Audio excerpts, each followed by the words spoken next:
तो hello guys, welcome back to YouTube channel Geniusly. तो आज हम लोग करने वाले हैं chapter number 5 of class 10 life process. ठीक है।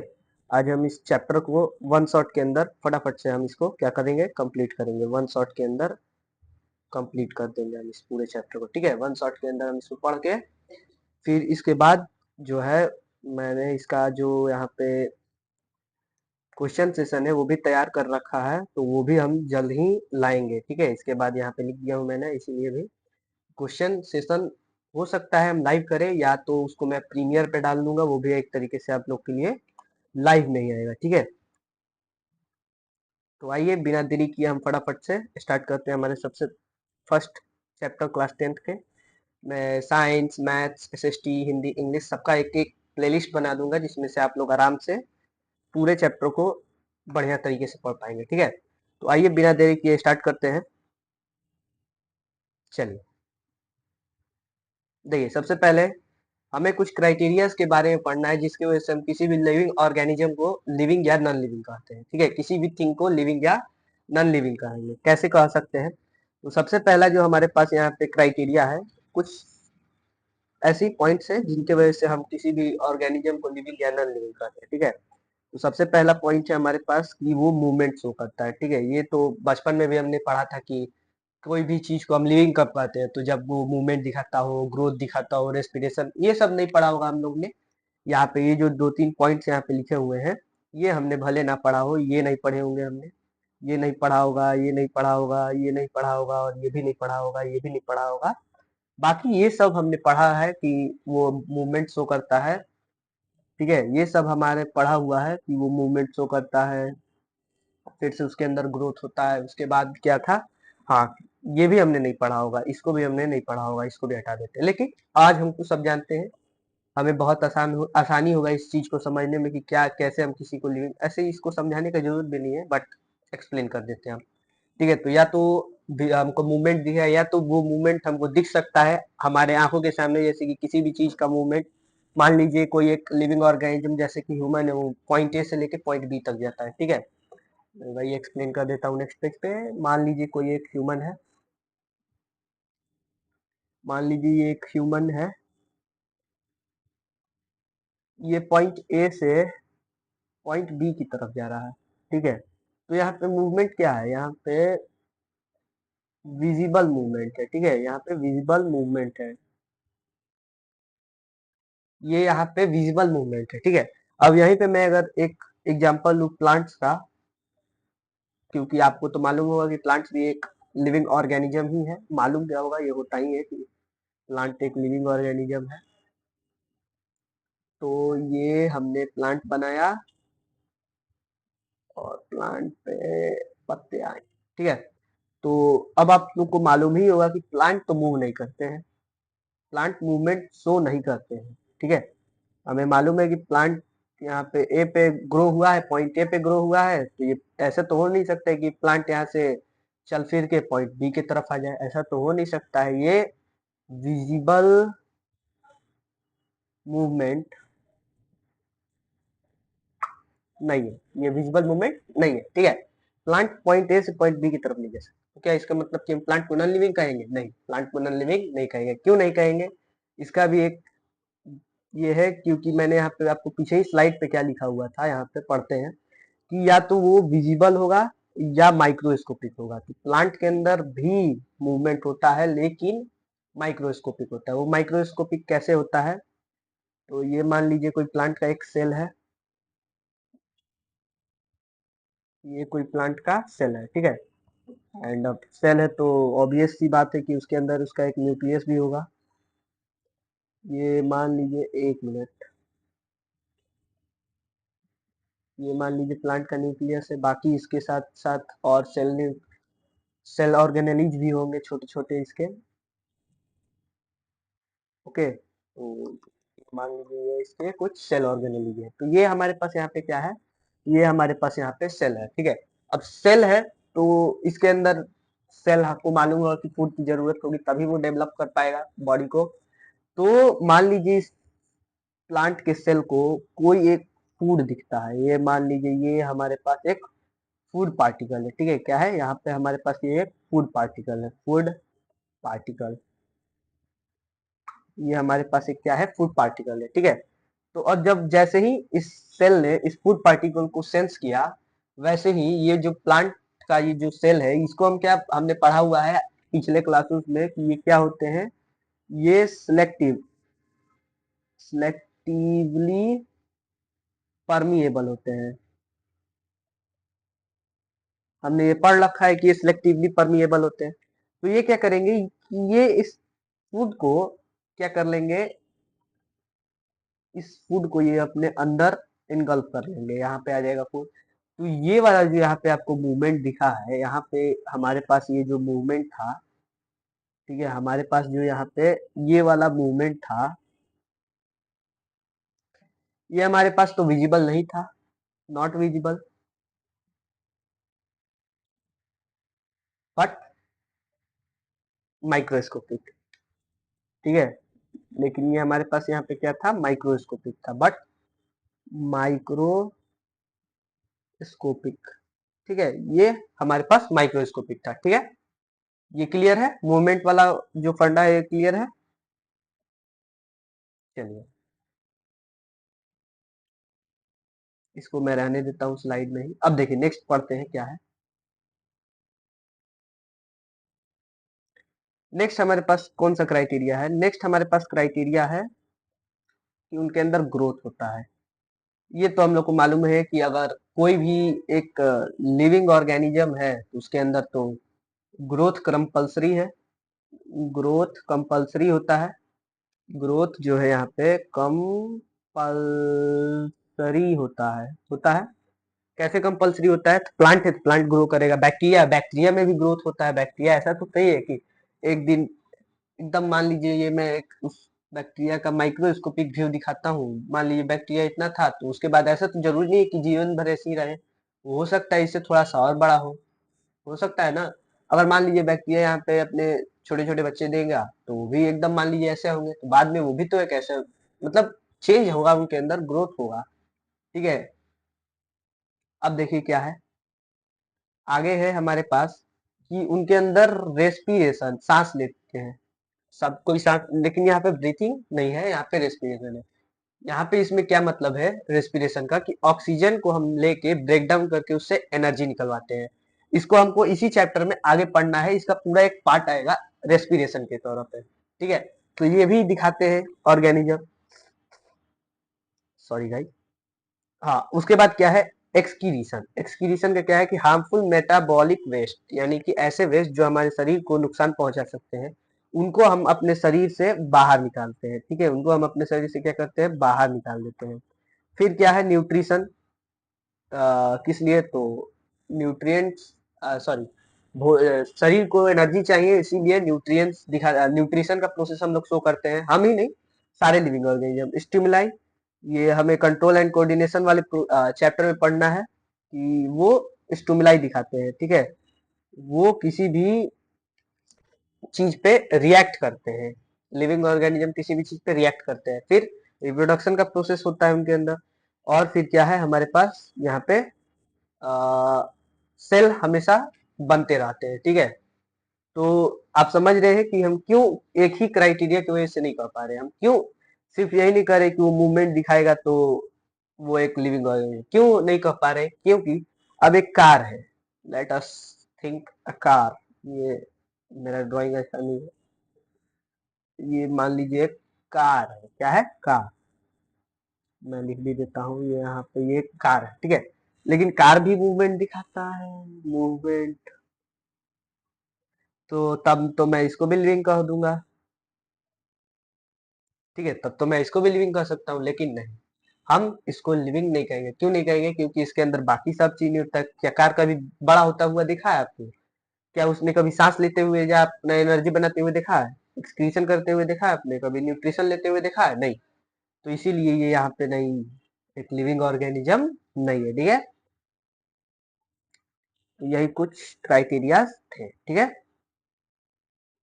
इन सारे क्राइटेरिया का होना जरूरी है, तभी हम किसी भी ऑर्गेनिज्म को लिविंग कह सकते हैं, वरना ऐसे किसी एक क्राइटेरिया से हम उसको लिविंग नहीं कहेंगे। आइए स्टार्ट करते हैं नेक्स्ट हमारा टॉपिक, जो कि होगा लाइफ प्रोसेस। क्योंकि अभी तो हम जान रहे थे कि कौन कौन क्राइटेरिया से हम किसी भी लिविंग ऑर्गेनिज्म को सॉरी किसी भी चीज को लिविंग या नॉन लिविंग कहेंगे।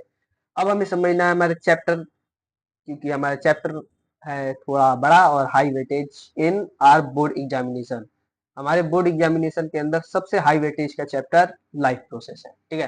तो आइए इसी को सबसे बढ़िया से समझेंगे। पहले सबसे पहले क्या कह रहा है, थोड़ा सा हम पढ़ लेते हैं इसको। कह रहा है कि लाइफ प्रोसेस एक बेसिक एसेंशियल फंक्शन है, ठीक है। बेसिक मतलब एकदम न्यू है। न्यू मतलब ऐसा NEW वाला नहीं, ये वाला न्यू। न्यू न्यू है, ठीक है। ये इसका मतलब क्या है, जैसे कि हमारा कोई भी एक घर बनता है तो उसके अंदर पिलर का होना जरूरी है, क्योंकि उसके बिना हमारा घर को कोई भी सपोर्ट नहीं मिलेगा, ठीक है। हमारा घर खड़ा ही नहीं हो पाएगा, कहे तो एक तरीके से बिल्डअप ही नहीं हो पाएगा। तो वैसे ही हमारे शरीर को बिल्डअप होने के लिए या जीवित रहने के लिए हमें कुछ प्रोसेसेस को फॉलो करना होता है, ठीक है। हमें कुछ प्रोसेसेस को क्या करना होता है, यहाँ पे फॉलो करना होता है। कुछ प्रोसेसेस को फॉलो कुछ प्रोसेसेस को यहाँ पे फॉलो करना पड़ता है, जिसकी वजह से हम लोग क्या रह पाते हैं, लिविंग रह पाते हैं, ठीक है। जिसकी वजह से हम क्या हो पाते, जीवित है। तो वही कह रहा है कि कुछ प्रोसेस ऐसे होते हैं जिसका जरूरत हमारे डेली लाइफ में, अगर हम वो एक उसको परफॉर्म करना बंद कर दे तो हम अपना जीवन को नहीं जी पाएंगे। तो वही लिख रहा है, life process are the basic essential function perform by living organism to sustain life, ठीक है। ताकि कोई भी लिविंग ऑर्गेनिज्म अपने लाइफ को क्या कर पाए, जीवित रह पाए, मतलब जिंदा रह पाए। उसमें चार आते हैं, चार लाइफ प्रोसेसेस हैं। कौन कौन सी लाइफ प्रोसेसेस हैं, तो हमारे पास है न्यूट्रिशन का process, respiration, transportation and excretion. मैंने बोला था कि यहाँ पे जो जो यहाँ पे आपको दिख रहा है, यहाँ पे रेस्पिरेशन वाला प्रोसेस, यहाँ पे एक्सक्रीशन, न्यूट्रिशन और एक ट्रांसपोर्टेशन का भी प्रोसेस ऐड हो जाता है। क्योंकि अगर हम जो खाएं वो हमारे सेल तक ना पहुंचे तो सेल हमारा एनर्जी कैसे बना पाएगा, रेस्पिरेशन के प्रोसेस से। तो इसीलिए ट्रांसपोर्टेशन भी जरूरी है। आइए आगे से हम अब फटाफट से एक एक करके सारे टॉपिक को निपटा देते हैं, ठीक है। सारा आसान आसान टॉपिक है, इसको हमें बस डिटेल में अच्छे से समझना होगा, तभी हमें ये सारे टॉपिक मास्टर हो पाएंगे, ठीक है। तो आइए बिना देरी किए हम सबसे पहले स्टार्ट करते हैं न्यूट्रिशन के टॉपिक के, ठीक है। न्यूट्रिशन के टॉपिक को हम फटाफट से कंप्लीट करेंगे। आइए देखते हैं क्या लिखा हुआ है यहाँ पे। हाँ, देखिए, the nutrition is the process of intake. Intake मतलब किसी भी चीज को अपने शरीर के अंदर लेना, एंड यूटिलाइजेशन। यूटिलाइजेशन मतलब क्या, अब हमने फूड को खा लिया लेकिन हमने उससे एनर्जी नहीं निकाला तो उसको हम यूटिलाइज थोड़े किए। यूटिलाइजेशन का मतलब होता है किसी भी चीज को एनगल्फ करने के बाद उसके अंदर से जो भी न्यूट्रिशन और न्यूट्रिएंट्स है उसको एब्जॉर्ब करना, न्यूट्रिशन नहीं सॉरी, न्यूट्रिएंट्स को एब्जॉर्ब करना, उसके अंदर से एनर्जी बनाना, उसको एब्जॉर्ब करा के, उसी को हम क्या कहते हैं, यूटिलाइजेशन। तो न्यूट्रिशन एक ऐसा प्रोसेस है जिसमें हम अपने फूड को इनटेक करते हैं अपने अंदर, मतलब अपने बॉडी के अंदर ले जाते हैं। फिर उसके अंदर से जितने भी न्यूट्रिएंट्स हैं उसको हम एब्जॉर्ब करते हैं, ठीक है। और क्या है, किस लिए हम इसको ऐसा करते हैं, ऐसा हम किस लिए करते हैं, ताकि हमारे शरीर में ग्रोथ और मेंटेनेंस हो पाए। इसलिए ताकि हमारे शरीर में ग्रोथ एंड मेंटेनेंस हो पाए। हम भोजन किस लिए खाते हैं, ताकि हमारे शरीर के अंदर शक्ति आ सके, हम अच्छे से ग्रो कर पाए, हमारा जो भी डैमेज सेल है वो रिपेयर हो, ठीक है। इसीलिए हम फूड का यूटिलाइजेशन और इनटेक करते हैं। अब देखिए, अब न्यूट्रिशन भी दो टाइप के हैं। न्यूट्रिशन भी हमारे पास यहाँ पे दो टाइप के हैं, ठीक है। न्यूट्रिशन भी दो टाइप के, कौन कौन से, ऑटोट्रॉपिक और हेट्रोट्रॉपिक, ठीक है। ऑटो और हेट्रो। यहाँ ऑटो से आपको खुद समझ आ रहा होगा कि ऑटो मतलब खुद से। यहाँ पे ऑटो, ऑटो वो रिक्शा वाला ऑटो नहीं, यहाँ पे ऑटो मतलब खुद से। ऑटो का मतलब यहाँ पे है खुद से, खुद से। और यहाँ पे हेट्रो का मतलब, हेट्रो का मतलब दूसरे पर निर्भर, दूसरे पर निर्भर, ठीक है, दूसरे पर डिपेंडेंट, ठीक है। इसी को हम क्या कहते हैं, हेट्रो कहते हैं, ठीक है। तो अब एक और चीज, यहाँ पे मैं न्यूट्रिएंट और न्यूट्रिशन बोल रहा हूँ, ठीक है। दो चीज है यहाँ पे, न्यूट्रिशन और न्यूट्रिएंट। यहाँ मैं लिख भी देता हूँ न्यूट्रिशन, दूसरे कलर ले लेते हैं। हाँ, हाँ क्या था, एक मिनट। हाँ, न्यूट्रिशन और न्यूट्रिएंट।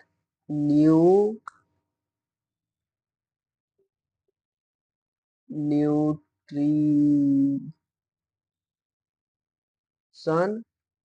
Versus nutrient. क्योंकि बहुत सारे हम लोग जो है इसी में कंफ्यूज हो जाते हैं कि न्यूट्रिएंट और न्यूट्रिशन क्या होता है। ठीक है, न्यूट्रिशन क्या होता है? Intake of food and its utilisation. Intake of food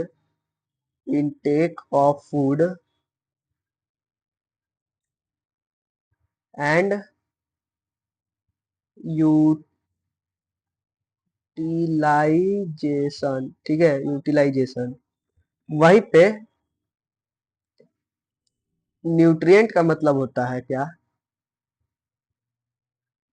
nutrient का यहाँ पे मतलब होता है कि ये हमारे पास ये होता है हमारा यहाँ पे पार्ट्स ऑफ फूड। यहाँ पे नहीं, सॉरी, पार्ट्स ऑफ फूड नहीं होता है।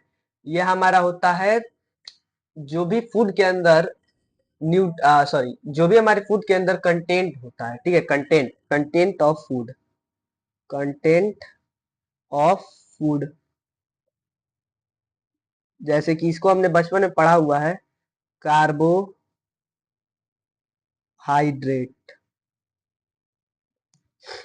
ठीक है, कार्बोहाइड्रेट, प्रोटीन, मिनरल्स और क्या, यही सब हमारे पास न्यूट्रिएंट होते हैं। ठीक है, अब समझते हैं। हाँ, ये यहाँ पे हम देख लेते हैं, ये हमारे लिए क्विक रिवीजन। ठीक है, क्विक रिवीजन में काम आएगा। ठीक है, क्विक रिवीजन में काम आएगा। इसमें आपको बताया गया है कि न्यूट्रिशन के दो टाइप्स है, ऑटोट्रोपिक, हेटरोट्रोपिक। हेटरोट्रोपिक के फर्दर, यहाँ पे हेटरोट्रोपिक को हमने फर्दर बांट रखा है होलोजोइक, पैरासिटिक और सेप्रोफाइटिक न्यूट्रिशन में। ठीक है, आइए हम सबसे पहले ऑटोट्रोपिक को पढ़ लेते हैं, फिर उसके बाद हम ये जो हेटरोट्रोपिक है इसमें पढ़ेंगे। ठीक है, इसकी ओर बढ़ेंगे।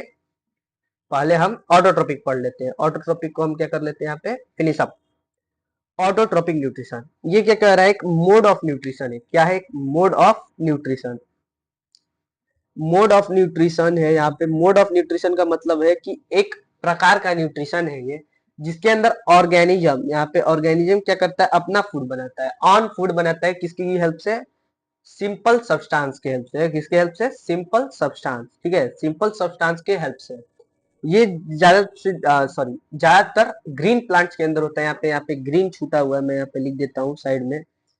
यहाँ पे ग्रीन होगा, ग्रीन को भी मैं ग्रीन से ही लिखता हूँ। ग्रीन प्लांट के अंदर होता है और कुछ कुछ बैक्टीरिया के अंदर होते हैं। ठीक है, यहाँ पे मैंने वही लिखा था, यहाँ पे मैंने वही लिखा था कि ऑटो मतलब यहाँ पे होता है खुद से, और हेट्रो मतलब दूसरे के ऊपर डिपेंडेंट। ठीक है, दूसरे पर डिपेंडेंट। ठीक है, दूसरों के ऊपर डिपेंडेंट नहीं है। इसके अंदर क्या होता है? ऑटोट्रोपिक जनरली ग्रीन प्लांट्स के अंदर होते हैं। ग्रीन प्लांट हम किसको कहते हैं? जिसके अंदर क्लोरोफिल का कंटेंट हो। क्लोरोफिल क्यों जरूरी है ये भी हमें समझना है। ठीक है, मैं बताऊंगा कि क्लोरोफिल जरूरी क्यों है। अगर किसी प्लांट के अंदर क्लोरोफिल नहीं होगा तो क्या हो जाएगा, तो वो भी हम समझेंगे। ठीक है, उसके बाद क्या होता है, इसके अंदर का प्रोसेस समझाया गया है हमारे पास यहाँ पे। यहाँ पे कार्बन डाइऑक्साइड और वाटर को लेकर के उसको कार्बोहाइड्रेट बना दिया जाता है। ये क्या है? कार्बोहाइड्रेट यहाँ पे क्या है? यहाँ पे ये एक न्यूट्रिएंट है। न्यूट्रिएंट है। ठीक है, न्यूट्रिएंट है यहाँ पे ये। ठीक है, और क्या किया जाता है? किसके प्रेजेंस में ये किया जाता है? सनलाइट और क्लोरोफिल। बताया था मैंने क्लोरोफिल जरूरी है। अब क्यों जरूरी है ये हम आगे समझ लेंगे। ठीक है, और जो ये कार्बोहाइड्रेट है उसको प्लांट स्टार्च की फॉर्म में यहाँ पे अंदर स्टोर करता है। ये हमारे पास फोटोसिंथेसिस का इक्वेशन है। मैं नेक्स्ट स्लाइड में आपको समझाता हूँ। यहाँ पे नहीं लिखा हुआ है क्या? ओके, एक मिनट। हाँ, ये यहाँ पे फोटोसिंथेसिस, यहाँ पे ये हमारे पास फोटोसिंथेसिस, फोटोसिंथेसिस। ठीक है, फोटोसिंथेसिस क्या होता है? The process of making of food in green plants. ये क्या होता है? तो मैं लिख देता हूँ यहाँ पे, the process of making of food.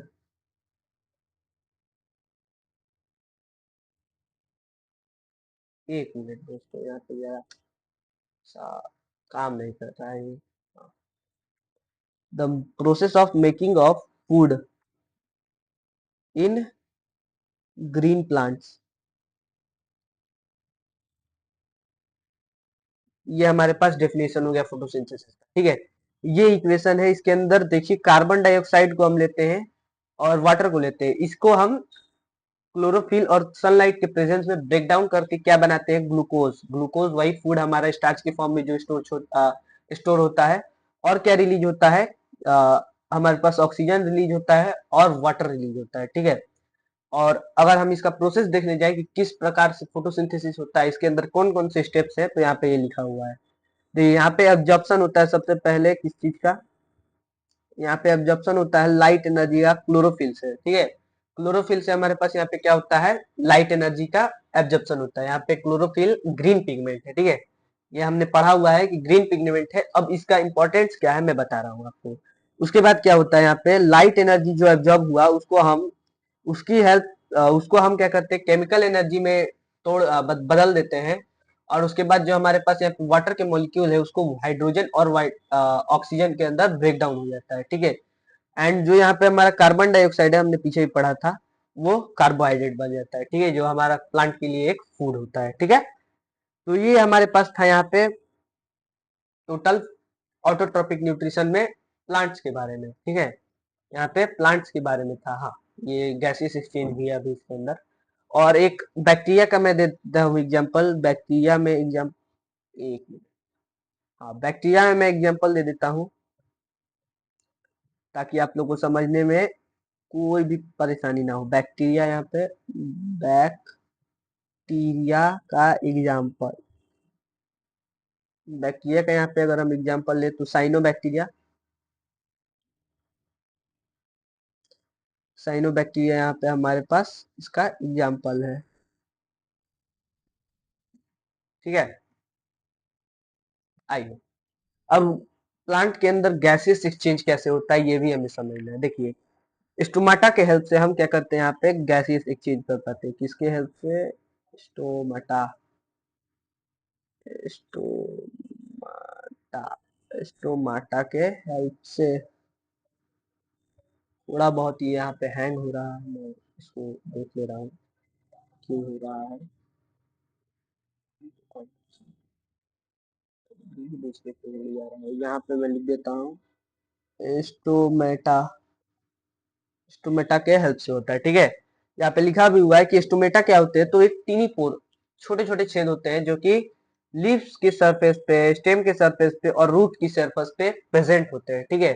ये क्या करते हैं, हमारा यहाँ पे ये गैसेस एक्सचेंज में हेल्प करते हैं। गैसेस एक्सचेंज और वाटर के एक्सचेंज में भी हेल्प करते हैं। वाटर लॉस यहाँ पे किस चीज का प्रोसेस है, यहाँ पे हमारे पास वाटर लॉस है ट्रांसपीरेशन का, ठीक है। यहाँ पे हमारे पास ट्रांसपीरेशन का प्रोसेस का बात हो रहा है यहाँ पे कि वाटर लॉस ट्रांसपीरेशन को ही बोलते हैं। एक्सेस वाटर को प्लांट लूज कर देता है, किसके हेल्प से, स्टोमाटा के हेल्प से। गैसेस एक्सचेंज, CO2 का अंदर है ना, O2 का बाहर जाना, किसके हेल्प से, स्टोमाटा के हेल्प से। अब देखिए ज्यादा वाटर लॉस ना हो प्लांट के अंदर से, इसीलिए इसके ये जो हमारे पास पोर है उसको ओपन किया जाता है और क्लोज किया जाता है, किसके हेल्प से, गार्ड सेल की हेल्प से, ठीक है। गार्ड सेल की हेल्प से क्या किया जाता है, इसे ओपन एंड क्लोज किया जाता है। और ये सेल कैसे ओपन होते हैं, तो जो ये सेल होते हैं वो फूल जाते हैं जब इसके अंदर वाटर का फ्लो होता है, तो ये फूल जाते हैं जिसकी वजह से ये ओपन होते हैं, ठीक है। फूल जाते हैं जिसकी वजह से यहाँ पे ये ओपन होता है। और जैसे ही पानी इसके अंदर से बाहर निकल जाता है, सेल अपने आप जो पतला हो जाता है, जिसकी वजह से वो जो पोर होता है वो यहाँ पे क्या हो जाता है, हमारे पास क्लोज हो जाता है। यहाँ पे इसका मैंने पिक्चर भी लगाया हुआ, हाँ देखिए यहाँ पे लिखा हुआ, ये है क्लोज्ड और ये है ओपन, ठीक है। क्लोज्ड में क्या हुआ है, यहाँ पे वाटर का फ्लो आउटसाइड की तरफ हुआ है, बाहर की साइड यहाँ पे वाटर का फ्लो हुआ है, ठीक है। वाटर का फ्लो बाहर की साइड हुआ है। और ओपन में क्या हुआ है, वाटर का फ्लो अंदर की साइड हुआ है, ठीक है। वाटर का फ्लो यहाँ पे क्या हुआ है, अंदर की साइड हुआ है, जिसकी वजह से ये जो है स्वेल कर गया है, फूल गया है, जिसकी वजह से यहाँ पे क्या हो गया है, ओपन हो गया है। ठीक है, यही हमारे पास स्टोमेटा का ओपनिंग था। ये जो फंक्शनिंग है यहाँ पे, ये जो आपको दिख रहे हैं दो ऐसे बीन शेप्ड, इसको हम बोलते हैं गार्ड सेल। ठीक है, इसको हम क्या कहते हैं, गार्ड सेल। ठीक है, यही स्टोमेटा का ओपनिंग एंड क्लोजिंग कराते हैं। अब देखिए हेट्रोट्रॉपिक पे आ गए। ऑटोट्रॉपिक न्यूट्रिशन हमारे पास इतना ही था। हेट्रोट्रॉपिक, उससे पहले मैं आपको समझा दूं कि क्लोरोफिल क्यों इंपॉर्टेंट है, why chlorophyll is important. Let us suppose कि हमारे पास एक लीफ है। ओके, लीफ, ये मान लीजिए हमारे पास यहाँ पे क्या है, लीफ है, ये एक लीफ, लीफ है लीफ। एक मिनट यार, बड़ा तंग हो गया। हाँ, हाँ चलिए, ये हमारे पास एक समझ लीजिए लीफ है, लीफ, क्या है, लीफ। हाँ, ये एक लीफ है हमारे पास यहाँ पे। अब इस लीफ के अंदर क्या है, क्लोरोफिल प्रेजेंट है। क्लोरोफिल क्या है यहाँ पे, प्रेजेंट है। यहाँ पे इसके पास क्लोरोफिल यहाँ पे है। ठीक है, क्लोरोफिल यहाँ पे है। तो ये जो प्लांट है यहाँ पे आराम से क्या कर पाएगा, सनलाइट एब्जॉर्ब कर पाएगा। ठीक है, यहाँ पे ये क्या कर पाएगा, आराम से सनलाइट एब्जॉर्ब कर पाएगा। ठीक है, एक मिनट, लाल सन कब से बनने लगा। हमारे पास इसके, ये आराम से यहाँ पे क्या कर पाएगा, सनलाइट को एब्जॉर्ब कर पाएगा। ये सनलाइट इसके ऊपर पड़ रहा है तो ये क्या कर पा रहा है, एब्जॉर्ब कर पा रहा है। अगर वही मैं देखूं यहाँ पे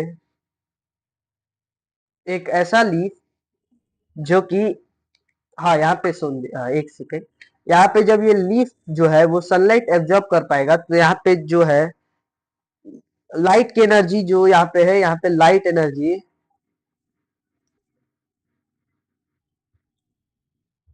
एक मिनट, ज्यादा ही हैंग कर रहा है। हाँ, यहाँ पे हमारा जो लाइट है, अभी भी वही हाल है, ऐसे तो काम कर रहा है। एक मिनट दोस्तों, यहाँ पे ये हैंग आउट है।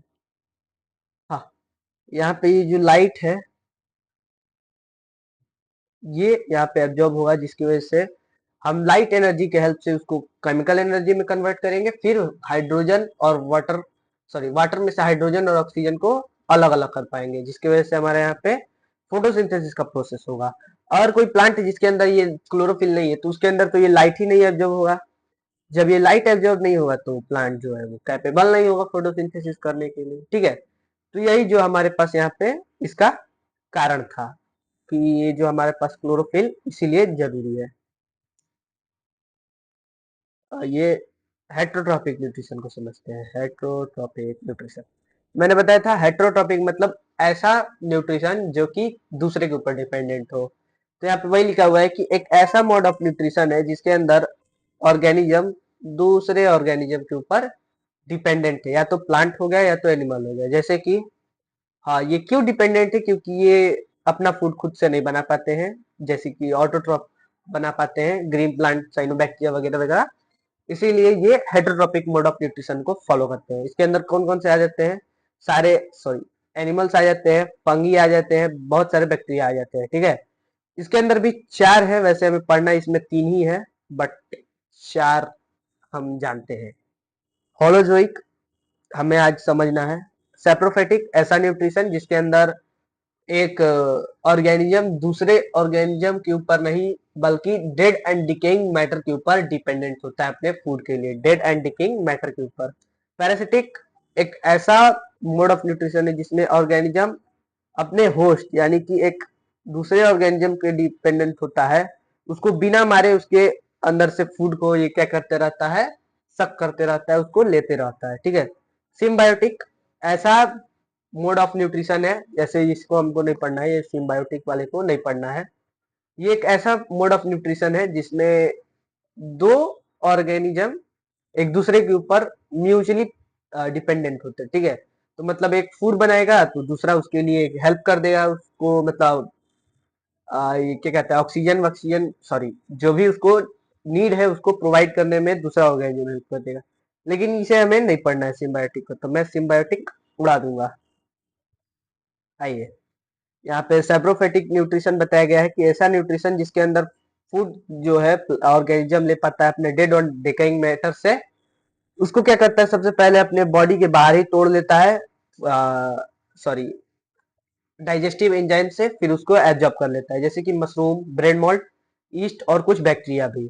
फिर उसके बाद आता है पैरासिटिक, जिसके अंदर ऑर्गेनिज्म दूसरे ऑर्गेनिज्म के ऊपर डिपेंड होता है, बिना उसको मारे हुए उसके अंदर से क्या लेते रहता है, न्यूट्रिएंट लेते रहता है, जैसे कि कसकटा, हाँ कसकटा।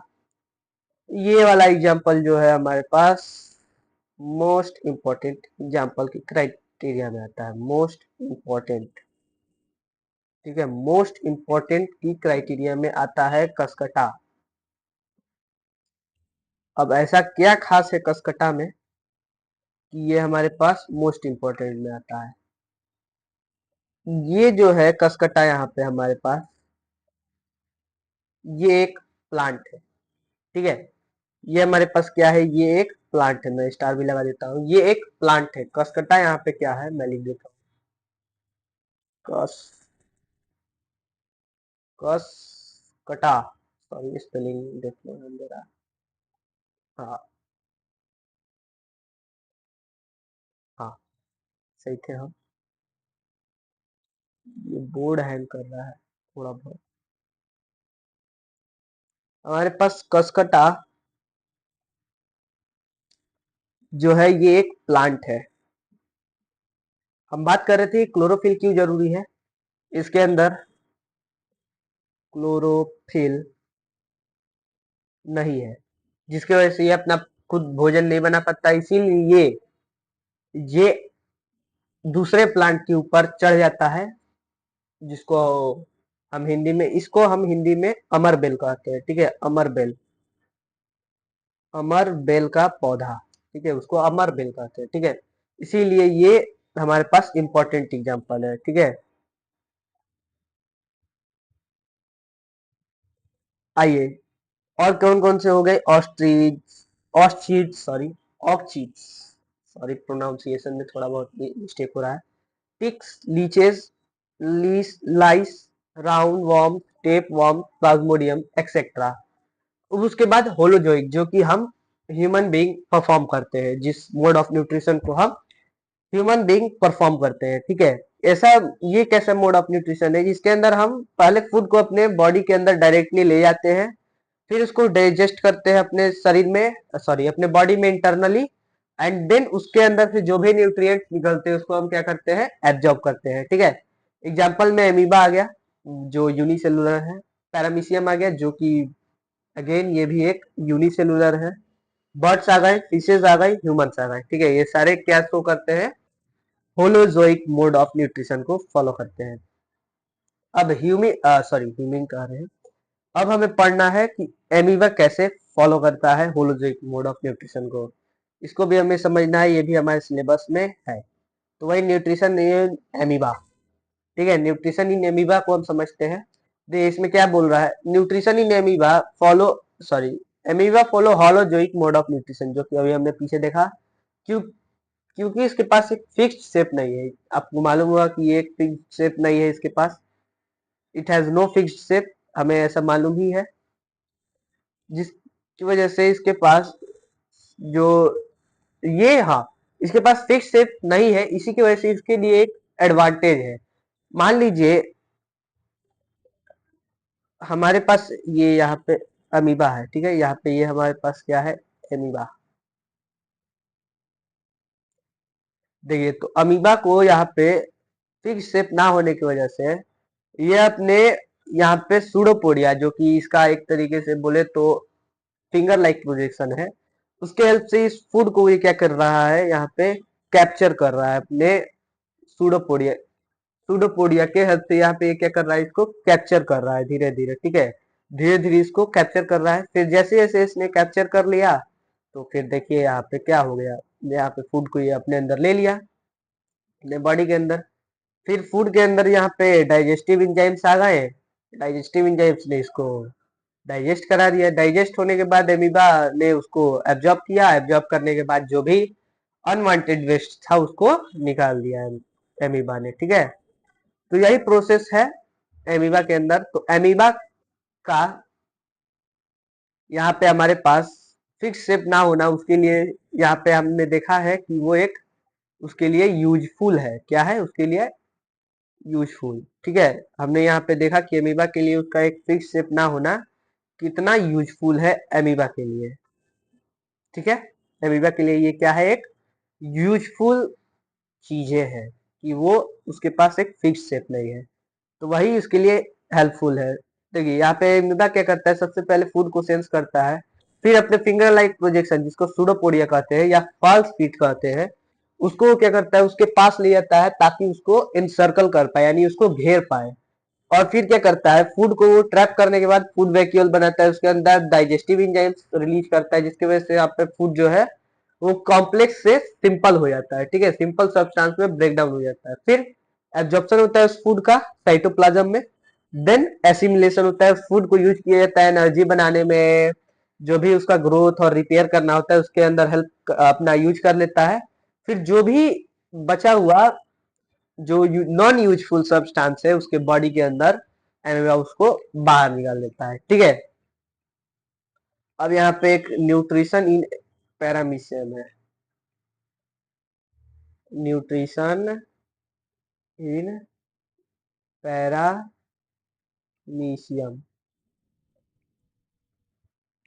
ठीक है, इसको भी हमें जानना है। आइए, न्यूट्रिशन इन ह्यूमन बीइंग। अब हम आ गए हैं न्यूट्रिशन इन ह्यूमन बीइंग में। हमने समझा है वही पीछे कि कैसे न्यूट्रिशन इन एमीबा होता है और कैसे न्यूट्रिशन इन पैरामीशियम होता है। अब न्यूट्रिशन इन ह्यूमन बीइंग, इसके बाद हमारा जो न्यूट्रिशन वाला टॉपिक है वो खत्म हो जाएगा। यहाँ पे न्यूट्रिशन वाला टॉपिक, हाँ, ये हमारे पास न्यूट्रिशन वाला टॉपिक का इतना स्लाइड है, फिर यहाँ से रेस्पिरेशन का टॉपिक स्टार्ट हो जाएगा, ठीक है। तो हम फटाफट से न्यूट्रिशन के टॉपिक को कंप्लीट कर लेते हैं। आइए, हाँ, कहाँ गया? हाँ, नहीं ये नहीं है, हाँ।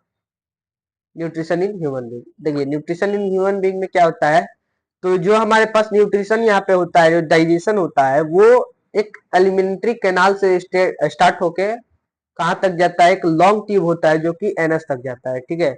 इसके अंदर कौन कौन से पार्ट्स इन्वॉल्व होते हैं? माउथ होता है, एसोफेगस होता है, स्टमक होता है, स्मॉल इंटेस्टाइन होता है, लार्ज इंटेस्टाइन होता है और एनस होता है, ठीक है।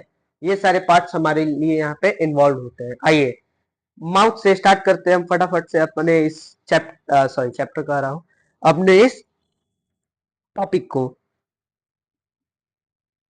और माउथ से चलते चलते कहाँ तक चल जाएगा? एनस तक, ठीक है। और इसके बाद हमारे पास रेस्पिरेशन का जो एनसीईआरटी में टॉपिक है वो कंप्लीट हो जाएगा। उसके बाद हम रेस्पिरेशन टॉपिक पे फर्दर मूव करेंगे। आइए स्टार्ट करते हैं। माउथ, माउथ में क्या होता है, सबसे पहले हम माउथ के अंदर फूड को इनगल्फ करते हैं। यहाँ पे फूड को सबसे पहले हम क्या करते हैं, यहाँ पे क्रश कर देते हैं, उसको तोड़ देते हैं, और इस माउथ ही के अंदर हमारे पास सलाइवा जिसको हम थूक कहते हैं वो हमारे पास यहाँ पे रिलीज हो जाता है सलाइवरी ग्लैंड से, ठीक है। सलाइवरी ग्लैंड क्या करते हैं, सलाइवा रिलीज कर देते हैं हमारे माउथ में, जिसकी वजह से कि फूड को हम गीला कर पाते ताकि वो हमारे ओसो सॉरी एसोफेगस में कहीं भी फंसे ना, ठीक है, ताकि वो आराम से यहाँ से पास कर जाए। इसीलिए यहाँ पे फूड का वेटनिंग होता है, यानी कि हम फूड को गीला करते हैं। इसके अंदर स्लाइवरी एमेलाइज होता है जो कि स्टार्च को सिंपल शुगर में कन्वर्ट करने में हेल्प करता है, ठीक है। ये हमारा माउथ था। उसके बाद अब हम आ गए एसोफेगस में। एसोफेगस में एक इंपॉर्टेंट चीज पूछा जाता है यहाँ से कि पेरिस्टाल्टिक मूवमेंट क्या है। पेरिस्टाल्टिक मूवमेंट क्या है, तो जो रिदमिकली यानी कि बार बार पहले कॉन्ट्रैक्ट होता है, फिर रिलैक्स करता है, फिर कॉन्ट्रैक्ट, फिर रिलैक्स, जो ऐसा मूवमेंट है इसी को हम कहते हैं पेरिस्टाल्टिक, ठीक है। ये किस लिए होता है मूवमेंट ऐसा, ताकि हमारे जो फूड है वो आराम से उससे फोकस से स्टमक की तरफ मूव ऑन कर पाए। देखिए यहाँ पे आपको दिख रहा होगा कि सबसे पहले यहाँ पे फूड आया है, यहाँ पे सबसे पहले, एक मिनट, हाँ, यहाँ पे सबसे पहले फूड आया है, तो यहाँ पे ये जो है यहाँ पे कॉन्ट्रैक्ट हुआ है जिसकी वजह से कि फूड नीचे गया। फिर ऊपर वाला रिलैक्स किया तो फिर नीचे वाला कॉन्ट्रैक्ट किया, ऐसे ही करते करते ये कहाँ तक चल जाता है, स्टमक तक जा चल जाता है हमारे पास, ठीक है। आइए अब स्टमक में चलते हैं, स्टमक पे चलते हैं, सॉरी। स्टमक क्या होता है? स्टमक एक जे शेप्ड ऑर्गन है, ठीक है, जे शेप्ड ऑर्गन है स्टमक। स्टमक क्या है? जे शेप्ड ऑर्गन है, जो कि हमारे फूड के अंदर डाइजेस्टिव जूस को मिक्स अप करता है, डाइजेस्टिव जूस, ठीक है। अब इसके अंदर क्या है? गैस्ट्रिक ग्लैंड्स है, ठीक है, स्टमक के अंदर गैस्ट्रिक ग्लैंड्स है, जो कि फूड के डाइजेशन में बहुत क्रूशियल रोल प्ले करते हैं, ठीक है। इसमें से क्या निकलता है? तो हमारे पास हाइड्रोक्लोरिक एसिड निकलता है, पेप्सिन निकलता है और म्यूकस निकलता है। हाइड्रोक्लोरिक क्या करता है? पेप्सिन को एक मीडियम प्रोवाइड करता है वर्क करने के लिए। पेप्सिन क्या है? तो पेप्सिन प्रोटीन को डाइजेस्ट करता है, और पेप्सिन को प्रोटीन को डाइजेस्ट करने के लिए एसिडिक मीडियम चाहिए। तो उसी मीडियम को प्रोवाइड करने के लिए एचसीएल रिलीज होता है। अब एचसीएल तो एक बहुत खतरनाक ये हमारे पास एसिड है। उसको उससे हमारे इनर लाइनिंग यानी स्टमक के जो हमारे पास यहाँ पे लाइनिंग है, उसके जो वॉल है, उसको बचाने के लिए हमारे शरीर के अंदर म्यूकस, जिसको हम कफ बोलते हैं, वो रिलीज होता है, ठीक है। म्यूकस यहाँ पे हमारे पास क्या होता है? रिलीज होता है, ठीक है। यहाँ पे लिखा भी हुआ है कि पेप्सिन यहाँ पे हमारे पास वो एंजाइम है जो कि डाइजेशन ऑफ प्रोटीन में हेल्प करता है। हाइड्रोक्लोरिक जो पेप्सिन है उसको एक एसिडिक मीडियम प्रोवाइड करता है ताकि वो अच्छे से वर्क कर पाए। और म्यूकस क्या करता है? हमारे पास इनर लाइनिंग को हेल्प प्रोटेक्ट करता है, ठीक है, बचाता है। अब देखिए, अब हम आएंगे स्मॉल इंटेस्टाइन के पास। स्मॉल इंटेस्टाइन क्या है? तो स्मॉल इंटेस्टाइन देखिए, हाँ, स्टमक के एकदम जब स्टमक एंड होने वाला होता है, वहां पे एक स्टमक इंस्पेक्टर मसल होता है। वो क्या करता है? फूड के जो मूवमेंट है उसको, फूड के मूवमेंट को रेगुलेट करता है, कितना अमाउंट ऑफ फूड जाएगा एक बार में स्मॉल इंटेस्टाइन के अंदर। ऐसे जो अमाउंट है वो बहुत कम होता है, ताकि अच्छे तरीके से हमारे पास यहाँ पे डाइजेशन हो पाए, ठीक है। तो वही रेगुलेट करता है कि फूड कितने ज्यादा एंटर करेगा हमारे स्मॉल इंटेस्टाइन में। अब देखिए इसके अंदर, अब स्मॉल इंटेस्टाइन के अंदर भी लीवर और पेनक्रिया का भी एक रोल है। क्या होता है रोल? तो यहाँ पे हमारे पास लीवर यहाँ पे सिक्रीट करता है बाइल जूस, और हमारे पास पेनक्रिया जो है वो रिलीज करता है पेनक्रियाटिक जूस, ठीक है। पेनक्रियाटिक जूस में भी दो जूस होते हैं, यहाँ पे सॉरी, दो एंजाइम्स होते हैं, ट्रिप्सिन और लाइपेज, ठीक है, इसको भी हम समझेंगे। तो यहाँ पे हमारे पास जो लीवर और पेनक्रिया वो किस चीज में हेल्प करते हैं? तो ये हमारे पास कार्बोहाइड्रेट, प्रोटीन और फैट को डाइजेस्ट करने में हेल्प करते हैं। लीवर क्या करता है? बाइल जूस को ये करता है, सॉरी, सिक्रेट करता है। बाइल जूस क्या करता है? फूड जो एसिडिक हो गया था हमारा स्टमक में, उसको एल्कलाइन बनाता है।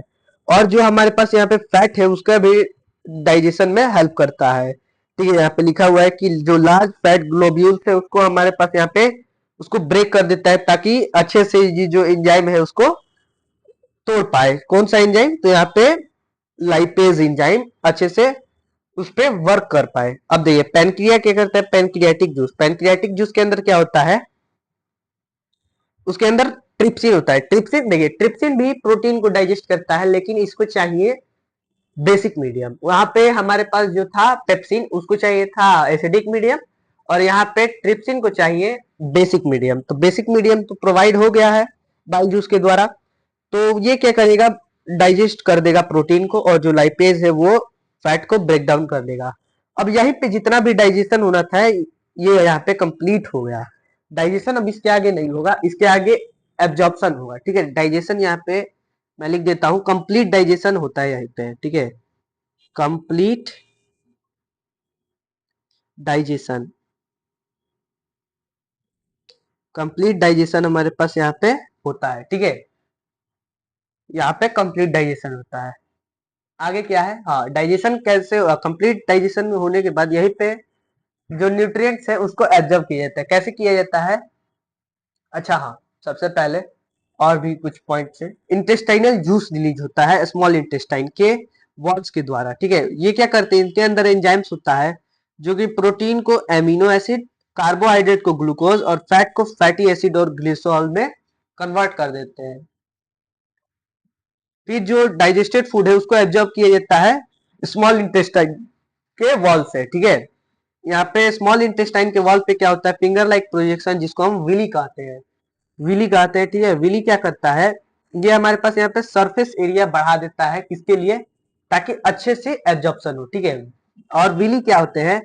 ये यहाँ पे ब्लड वेसल से कनेक्टेड होते हैं, ठीक है, ताकि जो भी एब्जॉर्ब फूड है उसको डायरेक्टली हम कहा ले जा सके?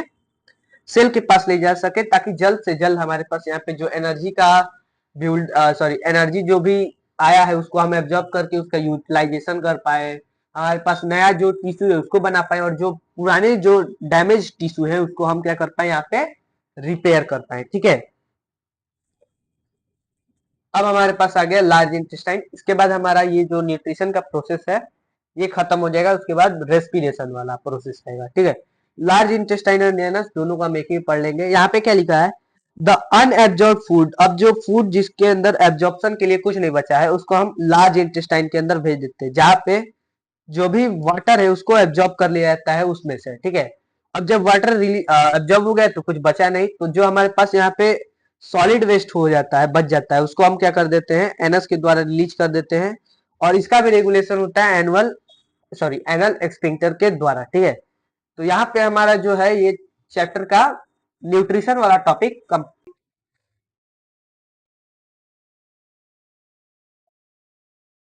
चलिए तो हम स्टार्ट करते हैं हमारा नेक्स्ट जो हमारा यहाँ पे टॉपिक है। हमारा नेक्स्ट जो पार्ट है यानी कि रेस्पिरेशन वाला टॉपिक, इसको भी हम फटाफट से कंप्लीट करते हैं। उसके बाद हमारे पास दो चीज और रह गया है, तो उसको भी हम फटाफट से करके, इस वीडियो को मैं ज्यादा लंबा नहीं बनाऊंगा, ठीक है। इसको मैं एकदम मतलब छोटा ही रखने का ट्राई करूंगा, ताकि आप लोग को भी थोड़ा आसानी हो। आइए यहाँ पे एक डार्क कलर ले लेता हूं मैं, ताकि अच्छे से एक्सप्लेन करने में आसानी हो। चलिए आइए, रेस्पिरेशन का टॉपिक हमको समझना है। रेस्पिरेशन क्या है हमें ये समझना है, ठीक है। What is respiration? आइए, क्या लिखा हुआ है? In all organism. अच्छा, रेस्पिरेशन का यहाँ पे मैंने डेफिनेशन लिखना भूल गया है, शायद पीपीटी बनाने में थोड़ा बहुत गड़बड़ी है। रेस्पिरेशन क्या होता है यहाँ पे मैं लिख देता हूँ, तो द हाँ हाँ, ब्लू पे ब्लू मैच नहीं होता है ना, ब्लू पे आप लोग को दिखेगा ही नहीं। हाँ हाँ, चलिए। The process of break down, एक break down of food using oxygen is called respiration, ठीक है। ये हमारे पास यहाँ पे रेस्पिरेशन का डेफिनेशन हो गया। रेस्पिरेशन थोड़ी हटाइए, आप लोगों को तो मालूम नहीं होगा वीडियो। हाँ, तो यहाँ पे मैंने क्या लिखा है? रेस्पिरेशन एक प्रोसेस है, ठीक है, जिसमें हम जो फूड है हमारा यहाँ पे, बॉक्स में कर देता हूँ एंड इसका कलर चेंज होगा यहाँ पे, पिंक पिंक इसमें, हाँ, pink pink pink pink pink, हाँ। तो यहाँ पे क्या लिखा हुआ है? The process of break down, sorry, break down, हाँ, break down, sorry, the process of breaking down of food using oxygen is called respiration, ठीक है। ऑक्सीजन की हेल्प से हम जब फूड को ब्रेक डाउन करते हैं उसको हम क्या कहते हैं? रेस्पिरेशन कहते हैं, ठीक है। तो वही लिखा हुआ है कि सारे ऑर्गेनिज्म में जो हमारा फर्स्ट स्टेप होता है ग्लूकोज को ब्रेक डाउन करने को, जिसको हम फूड भी बोलते हैं, वो क्या होता है? तो सबसे पहले एक 6 कार्बन का मॉलिक्यूल होता है, ठीक है। एक हमारे पास यहाँ पे क्या होता है? यहाँ पे होता है 6 कार्बन का मॉलिक्यूल, ठीक है। 6 कार्बन का यहाँ पे एक मॉलिक्यूल जिसको हम पायरुवेट में कन्वर्ट करते हैं, ठीक है। 6 कार्बन के मॉलिक्यूल को हम 3 कार्बन के मॉलिक्यूल में करते हैं, ठीक है। यहाँ पे जो ग्लूकोज बनता है हमारे पास, देखिए यहाँ पे जो हमारे पास ग्लूकोज का यहाँ पे कहा गया C6H12 वो 6 होता है, ठीक है। तो हमारे पास जो C6H12 वाला इक्वेशन है उसमें आपको यहाँ पे अच्छी तरीके से आप लोग को दिख रहा होगा कि, एक मिनट, हाँ हाँ, तो यहाँ पे C6H12 O6। तो यहाँ पे कार्बन का 6 मिली कार्बन, एक मिनट, हाँ, यहाँ पे हमारा जो कार्बन है इसका यहाँ पे 6 मॉलिक्यूल है, 6 मॉलिक्यूल। ठीक है, यहाँ पे कार्बन के 6 मॉलिक्यूल है, तो वही जो ये 6 मॉलिक्यूल है इसको रेस्पिरेशन के प्रोसेस में 3 मॉलिक्यूल में कन्वर्ट करते हैं, जिसको हम बोलते हैं पायरूवेट। पायरूवेट, ठीक है, इसको हम बोलते हैं पायरूवेट। तो वही कन्वर्जन होता है किसके प्रोसेस में, तो रेस्पिरेशन के प्रोसेस में। इस 6 कार्बन के मॉलिक्यूल को हम क्या कर देते हैं, 3 कार्बन के मॉलिक्यूल जिसको हम पायरूवेट बोलते हैं, ठीक है, उसमें हम क्या कर देते हैं, कन्वर्ट कर देते हैं। ठीक है, 3 कार्बन के मॉलिक्यूल में हम क्या कर देते हैं, इसको कन्वर्ट कर देते हैं। इसके बाद 3 केस हो जाता है।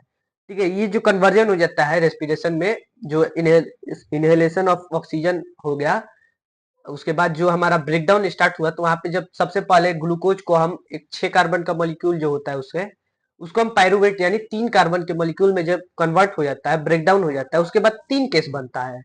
ठीक है, 3 केसेस में पहला केस कौन सा है, तो एनाएरोबिक रेस्पिरेशन का केस है, फिर एरोबिक, और फिर जो एक ऐसा रेस्पिरेशन जिसमें ऑक्सीजन का कमी हो, वो भी आता है एनाएरोबिक में। ठीक है, जहाँ पे एब्सेंस या लैक ऑफ ऑक्सीजन हो, उसको भी एनाएरोबिक में ही आता है। ठीक है, तो यहाँ पे देखिए वही लिखा हुआ है कि यहाँ पे सबसे पहले एक ईस्ट में होता है, एक वाला जो यहाँ पे एकदम एब्सेंस होता है। ठीक है, ईस्ट में होता है, इसमें क्या हो जाता है, इथेनॉल का फॉर्मेशन होता है, जिसकी वजह से हमारा जो भी डो है या जो भी हमने आटा है उसके अंदर जो भी हमने ईस्ट डाला हुआ है, उसकी वजह से जो कार्बन डाइऑक्साइड रिलीज आउट होता है इथेनॉल के साथ साथ, वही उस डो को राइज करने में हेल्प करता है। ठीक है, तो इसका हेल्प हम बेकिंग में करते हैं। ठीक है, उसके बाद लैक, ये हमारे शरीर के सेल्स में होता है। ठीक है, मसल सेल में होता है। ठीक है, इसमें लैक ऑफ ऑक्सीजन में हो जाता है, तो इसमें लैक्टिक एसिड बनता है, जिसकी वजह से क्रैम्प्स भी आते हैं हमारे अंदर, और ये फटाफट से एनर्जी बन जाता है। ठीक है, इसमें टाइम नहीं लगता है ये लैक ऑफ ऑक्सीजन वाले में, बट ये जो प्रेजेंस ऑफ ऑक्सीजन, इसमें थोड़ा टाइम लगता है एनर्जी बनने में। इसमें हम कार्बन डाइऑक्साइड रिलीज करते हैं, वाटर रिलीज होता है, जो कार्बन डाइऑक्साइड जिसको हम एक्सहेल आउट कर देते हैं। ठीक है, अब देखिए एक और चीज है यहाँ पे, मैं लिख देता हूँ यहाँ पे, हमारे पास यहाँ पे एक और चीज है। ठीक है, एक और चीज है कि ब्रीथिंग क्या होता है, ब्रीदिंग। बहुत लोग ब्रीदिंग और रेस्पिरेशन दोनों को एक ही चीज समझते हैं, लेकिन वो एक नहीं है। ब्रीदिंग क्या होता है, the rate of inhalation and exhalation, inhalation and exhalation,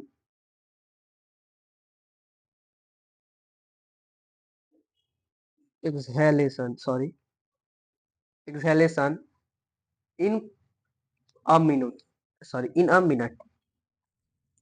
1 minute में जितना बार कोई भी ऑर्गेनिज्म इनहेल करता है, यानी कि ऑक्सीजन को इनटेक करता है और एक्सहेल आउट करता है उसको, उसी को हम क्या कहते हैं, ब्रीदिंग कहते हैं। और रेस्पिरेशन क्या होता है, ब्रेकडाउन ऑफ फूड होता है। ठीक है, वो अलग होता है ब्रीदिंग एंड, यहाँ पे मैं एक और लिख देता हूँ, breathing, breathing, breathing and respiration are not same. ठीक है, ये दोनों सेम नहीं है, ये यहाँ पे हमको याद रखना है कि ब्रीदिंग और रेस्पिरेशन अलग अलग होता है। ठीक है, आइए अब एन एरोबिक पहले देख लेते हैं, फिर एरोबिक को देखेंगे। ठीक है, एनएरोबिक रेस्पिरेशन में भी हम कौन सा देख रहे हैं, यहाँ पे लैक्टिक एसिड फॉर्मेशन वाला एनएरोबिक रेस्पिरेशन देख रहे हैं। ठीक है, यहाँ पे लैक ऑफ ऑक्सीजन है। ठीक है, ये यहाँ पे क्या लिखा हुआ है, लगता है हमने एक ही में कर दिया है। ओके, ये वाला जो यहाँ पे इक्वेशन है ये यहाँ पे नहीं होगा। ठीक है, ये यहाँ पे इक्वेशन नहीं होगा, ये वाला यहाँ पे होगा। ठीक है, ये लैक ऑफ ऑक्सीजन वाला है, तो यहाँ पे लैक्टिक एसिड फॉर्मेशन होगा, और ये वाला जो है यहाँ पे हमारा नीचे वाला।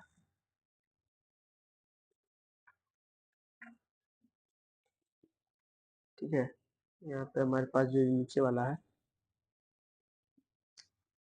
ये वाला यहाँ पे आएगा, वो उल्टा हो गया था थोड़ा। चलिए, अब ठीक है। तो इसमें एब्सेंस ऑफ ऑक्सीजन है यहाँ पे। एक मिनट, हाँ हाँ। तो ये यहाँ पे एब्सेंस ऑफ ऑक्सीजन यानी कि यीस्ट वाला है, यीस्ट वाला टाइप का है। ये यहाँ पे हमारा ईस्ट टाइप वाला है, जो यीस्ट दिखाता है वो वाला है। ठीक है, वो जो यीस्ट दिखाता है वो वाला टाइप का यहाँ पे एनाएरोबिक रेस्पिरेशन है। ये होता है, इसको हम फर्मेंटेशन एनाएरोबिक फर्मेंटेशन एनाएरोबिक रेस्पिरेशन भी कहते हैं। ठीक है, जिसमें यहाँ पे फर्मेंटेशन होता है। ठीक है, ये क्या करता है, इसमें जो हमारे पास ये जो पैरोवेट है, 3 मॉलिक्यूल, ये यहाँ पे हमारे पास अल्कोहल में बदल जाता है। ठीक है, ये लैक्टिक एसिड वाला हमें नेक्स्ट वाले में पढ़ना है, जिसमें एक सेकेंड, हाँ, ये हमें अभी नहीं पढ़ना है, इसके बाद वाला हमें पढ़ना है। हमें ये अलग है,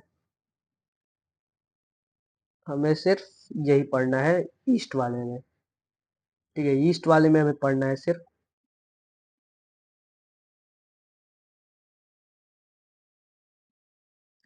चलिए आइए, क्या लिख रहा है यहाँ पे, फर्मेंटेशन हो जाता है। ठीक है, इसमें अल्कोहल भी बनता है इसी के हेल्प से, ईस्ट की हेल्प से। और इसी के हेल्प से हम जो बेकिंग में ये हमारे हेल्प करता है, बेकिंग में हमारे यहाँ पे ये हेल्पफुल होता है। ठीक है, हेल्पफुल होता है। ठीक है, और क्या लिखा हुआ है, पैरुवेट को हम इथेनॉल और कार्बन डाइऑक्साइड में कर देते हैं। इसमें लेस अमाउंट ऑफ एनर्जी, इसमें ज्यादा अमाउंट ऑफ एनर्जी नहीं निकलता है, तो इसीलिए हम ये वाला जो हमारे पास रेस्पिरेशन, इसको हम परफॉर्म ही नहीं करते हैं। ठीक है, हम ज्यादातर ये एरोबिक रेस्पिरेशन को फॉलो करते हैं। इसमें ऑक्सीजन होता है, प्रेजेंस ऑफ ऑक्सीजन में ही हो पाता है ये मल्टी सेलुलर ऑर्गेनिज्म में होता है, क्योंकि इसमें सफिशियंट अमाउंट ऑफ एनर्जी जो है वो निकल पाता है। और जो एनएरोबिक है उसमें sufficient amount of energy release नहीं हो पाता है। ये हम क्यों फॉलो करते हैं, क्योंकि एक लार्ज अमाउंट ऑफ जो एनर्जी है वो इसमें से रिलीज आउट हो जाता है। ठीक है, इसमें हम पैरोवाइट को कार्बन डाइऑक्साइड और वाटर में कन्वर्ट कर देते हैं, और जो कार्बन डाइऑक्साइड है वो हमारा एक्सहेल आउट हो जाता है, और जो वाटर है उसको सेल यूज कर लेता है। ठीक है, ये क्या करता है, इसमें लार्ज अमाउंट ऑफ एनर्जी निकलता है एन एरोबिक रेस्पिरेशन के कंपेरिजन में। ठीक है, यहाँ पे इसका दिया भी हुआ है कि जब ऑक्सीजन का ग्लूकोज के साथ यहाँ पे हमने रिएक्शन किया है, तो कार्बन डाइऑक्साइड निकला, और यहाँ पे हमारे पास वाटर निकला, और एटीपी एनर्जी का फॉर्म है, एडिनोसाइन ट्राइफॉस्फेट, हमारे पास ये एनर्जी निकलता है। ठीक है, और ये हम लैक जो हमारे मसल्स में होता है वो वाला है। ठीक है, इसमें क्या होता है, बहुत कम अमाउंट ऑफ ऑक्सीजन ही हमें मिल पाता है हमारे सेल्स को, तो ये ज्यादातर मसल सेल में होता है, इसकी वजह से क्रैम्प्स आता है। इसमें पैरुवेट को हम हमारा जो रिएक्शन होता है इसमें पैरुवेट जो होता है वो लैक्टिक एसिड में कन्वर्ट हो जाता है, और यही लैक्टिक एसिड हमारे पास यहाँ पे क्रैम्प कॉज करता है। ठीक है, वही लिखा हुआ है, ग्लूकोज को लेस अमाउंट ऑफ जब ऑक्सीजन में यहाँ पे रिएक्शन कराया गया, तो यहाँ पे लैक्टिक एसिड फॉर्मेशन हो गया, और बहुत कम यहाँ पे एनर्जी बना। ये हमारे लिए एकदम जब जब यहाँ पे इमरजेंसी नीड हो। ठीक है, इमरजेंसी नीड में, ठीक है, इमरजेंसी नीड में जब हमें ऑक्सीजन चाहिए होता है, तब ये वाला परफॉर्म होता है। ठीक है, ऑर्गेनिज्म जब इमरजेंसी नीड होता है तब ये, देखिए ये क्या होगा कि आप अचानक बैठे हुए हैं, अचानक आप हेवी एक्सरसाइजेस करने लगते हैं, तब ये हमें दिखता है कि हमारे जहाँ जॉइंट नी में क्रैम्प्स आ गए, एल्बोज में क्रैम्प्स आ गए, मतलब जॉइंट्स में अधिकतर यहाँ पे ये जो हमारा क्रैम्प्स है वो दिखता है, या हमारे यहाँ पे नीचे लेग में भी दिखता है कई बार। ठीक है, तो ये क्रैम्प्स इसी की वजह से कॉज होते हैं। ठीक है, अब देखिए प्लांट्स के बारे में, जो हमारा ह्यूमन में था ये अभी हम आगे पढ़ेंगे, लेकिन अभी प्लांट्स के बारे में पहले देख लेते हैं, ताकि क्योंकि प्लांट्स वाला अभी छोटा है। ह्यूमन में हमें समझना है डिटेल में कि ह्यूमन कैसे क्या करते हैं, मतलब किस प्रकार से। तो यहाँ पे मैंने बताया हुआ भी है, देखिए यहाँ पे मल्टी सेलुलर ऑर्गेनिज्म है, उसको लार्ज अमाउंट चाहिए, क्योंकि प्लांट भी एक मल्टी सेलुलर ऑर्गेनिज्म है, इसीलिए यहाँ पे जो यहाँ पे इसको लार्ज अमाउंट ऑफ ऑक्सीजन का जरूरत होता है। ठीक है, प्लांट को भी ऑक्सीजन का जरूरत होता है, जब वो फोटोसिंथेसिस का प्रोसेस कर रहे होते हैं तब उनको कार्बन डाइऑक्साइड का जरूरत होता है, वरना उनको भी ऑक्सीजन का जरूरत होता है। ठीक है, इसीलिए इनके पास स्टोमाटा नाम का ये चाइनी पोर्स होते हैं अपने लीव्स के सरफेस पे, स्टेम के सरफेस पे, ताकि ये ज्यादा से ज्यादा एक्सचेंज कर पाए ऑक्सीजन और कार्बन डाइऑक्साइड का डिफ्यूजन के प्रोसेस से। ठीक है, यहाँ नाइट में जो हमारा कार्बन डाइऑक्साइड है उसको हम, हमारा जो प्लांट है वो क्या करता है, बाहर निकालता है, ठीक है। इसीलिए बोला जाता है कि रात में पेड़ के पास नहीं सोया जाता। क्यों? क्योंकि जो हमारे यहाँ पे प्लांट होता है वो रात के टाइम पे कार्बन डाइऑक्साइड रिलीज कर रहा होता है, और हम प्लांट के नीचे ही रहेंगे तो हमारे पास लैक ऑफ ऑक्सीजन हो जाएगा, जिसकी वजह से है ये हमारे को बहुत सारे, मतलब ऐसा तो जनरली होता है कि डेथ ही हो जाता है, क्योंकि यहाँ पे जो ऑक्सीजन लेवल है ये बहुत डिक्रीज हो जाता है इसकी वजह से, ठीक है। और सुबह में जो है हमारा प्लांट ऑक्सीजन, जब उसको कार्बन डाइऑक्साइड यानी फूड बनाने के वक्त जब कार्बन डाइऑक्साइड नीड होता है, तब ये ऑक्सीजन रिलीज करता है, ठीक है। अब एक्वेटिक प्लांट, एक्वेटिक एनिमल्स के अंदर भी है, ठीक है, इसमें भी हमको समझना है। एक और चीज है इसमें, डेजर्ट प्लांट्स का नहीं आया है क्या? ये डेजर्ट प्लांट का नहीं है। डेजर्ट प्लांट का भी होता है रेस्पिरेशन,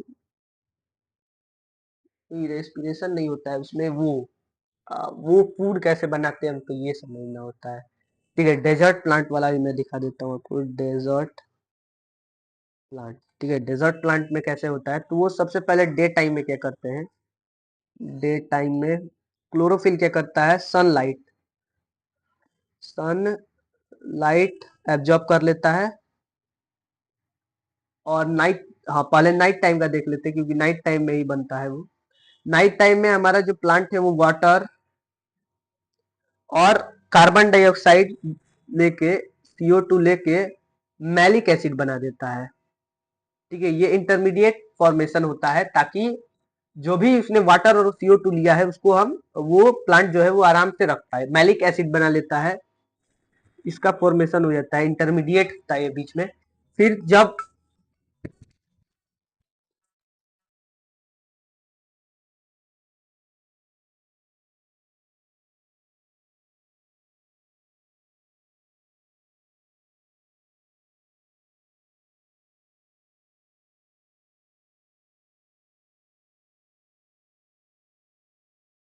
हाँ तो हमारा जो यहाँ पे मैलिक एसिड होता है, इसको अब जब सनलाइट मिलता है डे टाइम पे, तो ये यहाँ पे ग्लूकोज बना लेता है, ठीक है, ग्लूकोज बना लेता है, ठीक है। यहाँ पे ग्लूकोज का फॉर्मेशन हो जाता है। ये हमारे डेजर्ट प्लांट के अंदर का था, इसको मैंने बता दिया है, कभी कभार पूछ लेता है। अब रेस्पिरेशन इन एक्वाटिक एनिमल बहुत छोटा सा है। हाँ तो जो यहाँ पे एक और चीज आता है कि जो हमारा टेरेस्ट्रियल एनिमल होता है और जो एक्वेटिक एनिमल होता है, तो उसमें एक्वेटिक एनिमल ज्यादा फास्टर शो करते हैं रेस्पिरेशन को। क्यों? क्योंकि उनको डिजॉल्व ऑक्सीजन यूज करना होता है, वाटर के अंदर जो भी डिजॉल्व ऑक्सीजन होता है उसी को। तो ऑक्सीजन लेवल कम होने की वजह से इनके अंदर जो बहुत रेस्पिरेशन ब्रीथिंग का जो यहाँ पे रेट होता है वो बहुत ज्यादा होता है, ठीक है, ताकि वो ज्यादा से ज्यादा ऑक्सीजन ले पाए। और फिशेस क्या करते हैं, अपने माउथ से यहाँ पे वाटर को इनटेक करते हैं और फिर गिल्स के अंदर उसको पास करा देते हैं, गिल के अंदर से वो पास कराते हैं, जहाँ पे जो डिजॉल्व ऑक्सीजन है उसको ब्लड के अंदर भेज दिया जाता है और बाकी वाटर वहीं से निकल जाता है, ठीक है। यहाँ पे दिखाया भी गया है कि माउथ से वाटर लेते हैं ये लोग ऑक्सीजन को, यहाँ पे गिल उस वक्त बंद रहता है क्योंकि अंदर वहां पे उसका एब्जॉर्प्शन हो रहा होता है ग्लूकोज का, सॉरी ग्लूकोज का रहा हूँ, ऑक्सीजन का। फिर जब गिल ओपन होता है तो वहां से कार्बन डाइऑक्साइड बाहर निकल जाता है, ठीक है। यही यहाँ पे रेस्पिरेशन इन एक्वेटिक एनिमल था। रेस्पिरेशन इन टेरेस्ट्रियल एनिमल में भी एक दो हमें पढ़ना है, जैसे कि यहाँ पे हमारे बताया गया है कि हमारे पास जो है बहुत लार्ज एरिया होता है ताकि हम ज्यादा से ज्यादा ऑक्सीजन को ले पाए और कार्बन डाइऑक्साइड निकाल पाए। ये डिफ्यूजन के हेल्प से होता है, ताकि ये किसके अंदर का है, तो ये हमारे पास दिखा रहा है जो टेरेस्ट्रियल एनिमल्स हो गए उनके अंदर का है, ठीक है। उनके पास डिफ्यूजन के प्रोसेस से होता है और ये बहुत छोटा स्ट्रक्चर होने की वजह से वो बहुत हद तक यहाँ पे जो होता है वो कंजस्टेड होता है, ठीक है। ये प्रोटेक्ट करने के लिए उनके ज्यादातर ये बॉडी के अंदर होता है, और वो ऑक्सीजन एटमोसफेयर से लेते हैं और उसको अपने अंदर से पास करा लेते हैं, ठीक है। ये उनके शरीर पे भी होता है, स्किन पे भी होता है, बहुत सारे ऐसे ही, मतलब जैसे कि अर्थ वॉर्म्स हो गए उनके स्किन के ऊपर ही प्रेजेंट होते हैं, जिसकी वजह से वहां से वो आसानी से ऑक्सीजन का इंटेक कर लेते हैं और CO2 का एक्सहेलेशन कर देते हैं, ठीक है। आइए हम जो रेस्पिरेशन इन ह्यूमन है इसको पढ़ लेते हैं। अब देखिए इसमें बहुत सारा है, तो हमें जानना है अब रेस्पिरेशन ह्यूमन बींग में कैसे होता है, ठीक है। हमने बाकी एनिमल्स में देख लिया, ह्यूमन बींग्स में देख लेते हैं। देखिए जो सबसे पहले हमारा जो एयर होता है उसको हम कहाँ से इनटेक करते हैं, नॉस्ट्रिल्स के हेल्प से, और उसके बाद उसको हम अंदर की ओर पास कर देते हैं। नॉस्ट्रिल में क्या होता है, हेयर होता है और कुछ म्यूकस होते हैं, ठीक है, जिसकी वजह से जितना भी यहाँ पे डस्ट मटेरियल होता है वो उन्हीं हेयर और म्यूकस की हेल्प से वहीं पे स्टिक हो जाता है, जिसकी वजह से हमारे पास जो फ्रेश एयर होता है वो अंदर की ओर जाता है, यानी हमारे लंग्स की ओर आगे बढ़ता है। ठीक है, फिर ये कहा जाता है हमारे गले में पहुंचता है ये जो एयर है, जहाँ पे कार्टिलेज होता है, रिंग्स ऑफ कार्टिलेज होता है, ताकि जो हमारे पास यहाँ पे एयर पैसेज का जो यहाँ पे हमारे पास एयर पास करने के लिए जो नली है वो कोलैप्स ना करे, उसको सपोर्ट देता है, ठीक है, ताकि कोलैप्स ना हो, उसी लिए। फिर जो हमारा यहाँ पे एयर है वो लंग्स की तरफ पहुंचता है।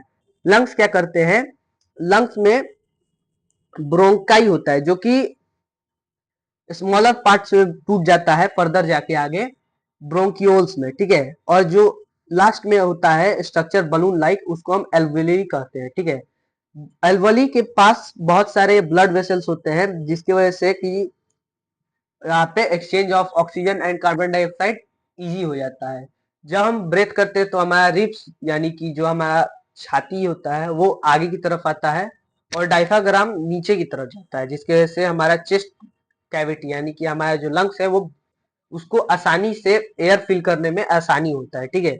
और जब हम एक्सहेल करते हैं तब जो हमारा यहाँ पे डायफ्राम है वो वापस अपने पोजीशन पे रहता है, एंड जिसकी वजह से हमारा कार्बन डाइऑक्साइड है वो वापस निकल जाता है, ठीक है। देखिए, अभी सारा चीज हम डिटेल में जानने वाले हैं, मैं सब समझा दूंगा आपको अभी। हाँ, ये हमने देख लिया। हाँ, यहाँ आते हैं इन मल्टी। हाँ, यहाँ पे जो है कि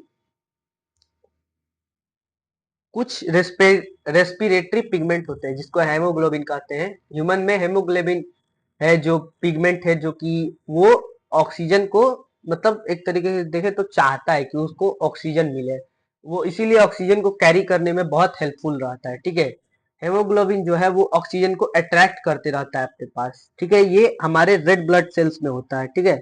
और कार्बन डाइऑक्साइड को तो हम डायरेक्ट वाटर में सोल्यूबल करके उसको हम आसानी से अपने ब्लड ब्लड के अंदर डिजॉल्व करके उसको डायरेक्ट लंग्स के पास पहुंचा दिया जाता है, ठीक है। अभी मैं सब चीज आपको एक्सप्लेन करूंगा बढ़िया तरीके से कि हमारे पास यहाँ पे कौन सी चीज क्या है, ताकि आप लोग को आसानी से समझ आए।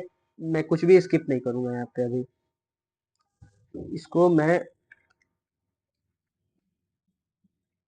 दूसरे पेज पे दिखाता हूँ ताकि मैं अच्छा से एक्सप्लेन कर पाऊँ। आइए, देखिए कौन सा चीज क्या है मैं दिखा देता हूँ आपको। देखिए, यहाँ पे नेजल कैविटी है जहां से हम पहले एयर को इनटेक करते हैं नोस्ट्रिल से, यहाँ पे फिर इसी के अंदर हेयर, और देखिए यहाँ से हम एयर इनटेक करते हैं, यहाँ पे हेयर और म्यूकस होता है जो कि हमारे डस्ट को स्टिक कर लेता है अपने अंदर। फिर यहाँ पे फर्दर आगे बढ़ता है तो यहाँ पे हमारे पास क्या है, पैरनिक्स है, जिसको हम विंड पाइप भी बोलते हैं, ठीक है। ये पैरनिक्स जो है वो कॉमन रास्ता होता है एयर और फूड दोनों के लिए। फिर जैसे जैसे हम आगे बढ़ते हैं हमारा जो एयर है वो लैरिंक्स में पहुंचता है। लैरिंक्स क्या है, हमारे पास वॉइस बॉक्स, जहां से हमारा जो भी प्रोडक्शन ऑफ वॉइस है वो होता है। उसके बाद आगे बढ़ेंगे तो विंड पाइप, जिसको हम ट्रैकिया कहते हैं। और यहाँ पे आपको जो यहाँ पे दो चीज ऐसे टूटते हुए दिख रहे हैं, यही दोनों है ब्रोंकी, ठीक है, इन्हीं को ब्रोंकी कहते हैं। उसके बाद अंदर जाके ये ऐसे ऐसे पार्ट में टूट जाते हैं, बहुत सारे ब्रांचेस की तरह हो जाते हैं, इधर उधर बिखर जाते हैं। इसी को हम ब्रोंकियोल्स कहते हैं, ब्रोंकियोल्स, इसी को हम ब्रोंकियोल्स कहते हैं, ठीक है। उसके बाद इसी के अंदर एक बलून लाइक स्ट्रक्चर होता है जिसको हम कहते हैं एल्वियोलाई, ठीक है। ये बलून लाइक होता है और इसका जो भी हमारे पास वॉल होता है वो बहुत ज्यादा थिन होता है, ताकि आसानी से हमारा ऑक्सीजन का एक्सचेंज हो पाए, ऑक्सीजन और कार्बन डाइऑक्साइड दोनों का एक्सचेंज हो पाए। यहाँ पे मैंने जो डाइथाग्राम बताया था, ये यहाँ पे डोम शेप का, यहाँ पे हमारे पास एक मसल होता है जो कि हमारे को ब्रीथिंग करने में हेल्प करता है। जब हम एयर को इनटेक करते हैं तो ये फ्लैट हो जाता है, और जब हम एक्सहेल करते हैं तो ये अपने वापस डोम शेप्ड हो जाता है, जिसकी वजह से इजीली हम एक्सहेल और इनहेल कर पाते हैं, ठीक है। यहाँ पे यही था। और क्या है लंग्स। लंग्स के बारे में बताया है कि लंग्स क्या है, तो इसके अंदर एल्वोलियाई कंटेन करता है, जो कि बहुत सारे ब्लड वेसल से जुड़ा होता है। जो भी हमारा ऑक्सीजन आता है वो एल्वोलियाई के अंदर जाता है और उसके बाद पास आउट हो जाता है हमारे ब्लड वेसल्स में।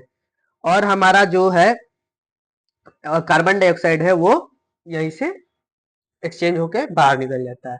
अब देखिए यहाँ पे क्या लिखा है, लेकिन इस मूवमेंट ऑफ ब्लड के लिए हमें एक पंप चाहिए होगा जिसको हम हार्ट कहते हैं। आइए आ गए हैं हम transportation in human being.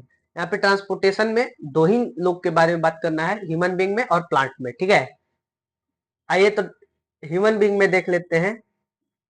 Human के अंदर क्या होता है, ह्यूमन के अंदर ट्रांसपोर्टेशन किस चीज का, न्यूट्रिएंट के लिए और भी ऑक्सीजन मतलब वेस्ट फोर्स सबके लिए कौन कौन से इन्वॉल्व होते हैं, हार्ट होते हैं, लंग्स होता है, ब्लड वेसल्स होते हैं, प्लेटलेट्स होते हैं, लीव होते हैं, ठीक है। ये सब हमारे पास यहाँ पे क्या है, ये सब हमारे पास यहाँ पे इन्वॉल्व है, ठीक है।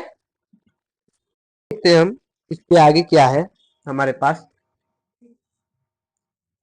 अब देखिए हार्ट के बारे में हमको जानना है, जो कि हमारा पंप है। देखिए इसमें क्या है, इसके अंदर चार, ह्यूमन बींग क्या है हमारे पास यहाँ पे, इसके अंदर चार, यहाँ पे हमारे पास क्या होते हैं, पार्ट्स होते हैं, या बोले तो चेम्बर्स होते हैं। ये क्या करता है, चार चेम्बर्स क्यों होते हैं, ताकि हमारा जो यहाँ पे कार्बन डाइऑक्साइड है वो ब्लड के साथ मिक्स ना हो जाए, ठीक है।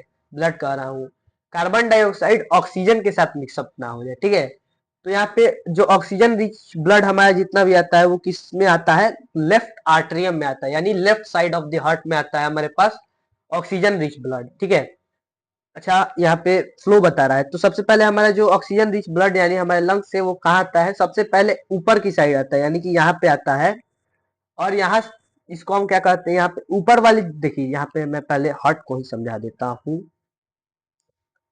मैं पहले आप लोग को हार्ट समझा देता हूँ ताकि इजी हो। हाँ, ये हम बना लेते हैं फटाफट से हार्ट। हार्ट का एक तरीके से बोले तो diagram, diagram of heart, diagram of heart को दूसरा लाल कलर से कर देते क्योंकि अपना हार्ट भी लाल है।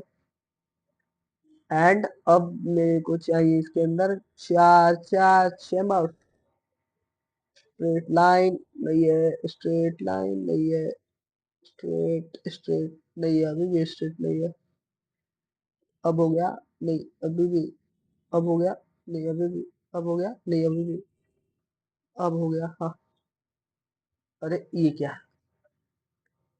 इस लाइन को ही कॉपी पेस्ट करते हैं, ये हम यहाँ पे लेके आ गए।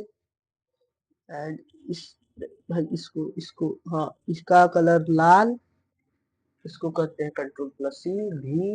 एंड एक को साइड कर देंगे, अरे नहीं हुआ, चलिए,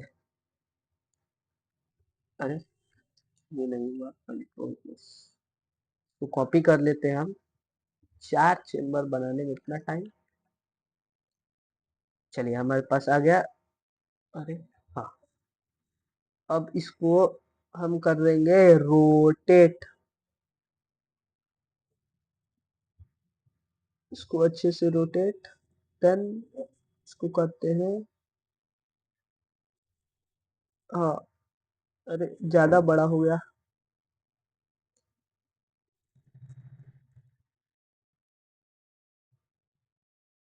वो छोटा कर देते हैं।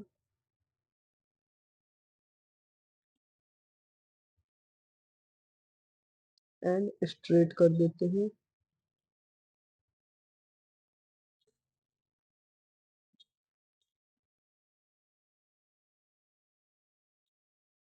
अरे भैया स्ट्रेट हो गया,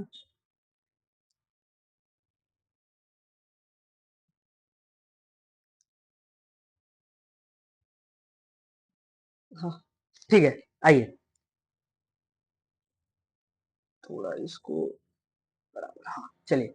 तो ये हमारे पास यहाँ पे जो ऊपर वाले माला है, यानी कि ये जो फर्स्ट फ्लोर है इसका, हमारे ये बिल्डिंग का, इसको हम एट्रियम कहते हैं। क्या कहते हैं, एट्रियम, ठीक है। इसको हम क्या कहते हैं, इसको बोलते हैं एट्रियम, ठीक है। एट्रियम इसको कहते हैं, ठीक है। और जो हमारे पास यहाँ पे नीचे वाले माले हैं इसको हम वेंट्रिकल, इसको हम वेंट्रिकल कहते हैं, ठीक है। तो ये यहाँ पे हमारे पास लेफ्ट साइड है, यहाँ पे हमारे पास ये राइट साइड है, ठीक है। लेफ्ट राइट, ठीक है, लेफ्ट और राइट।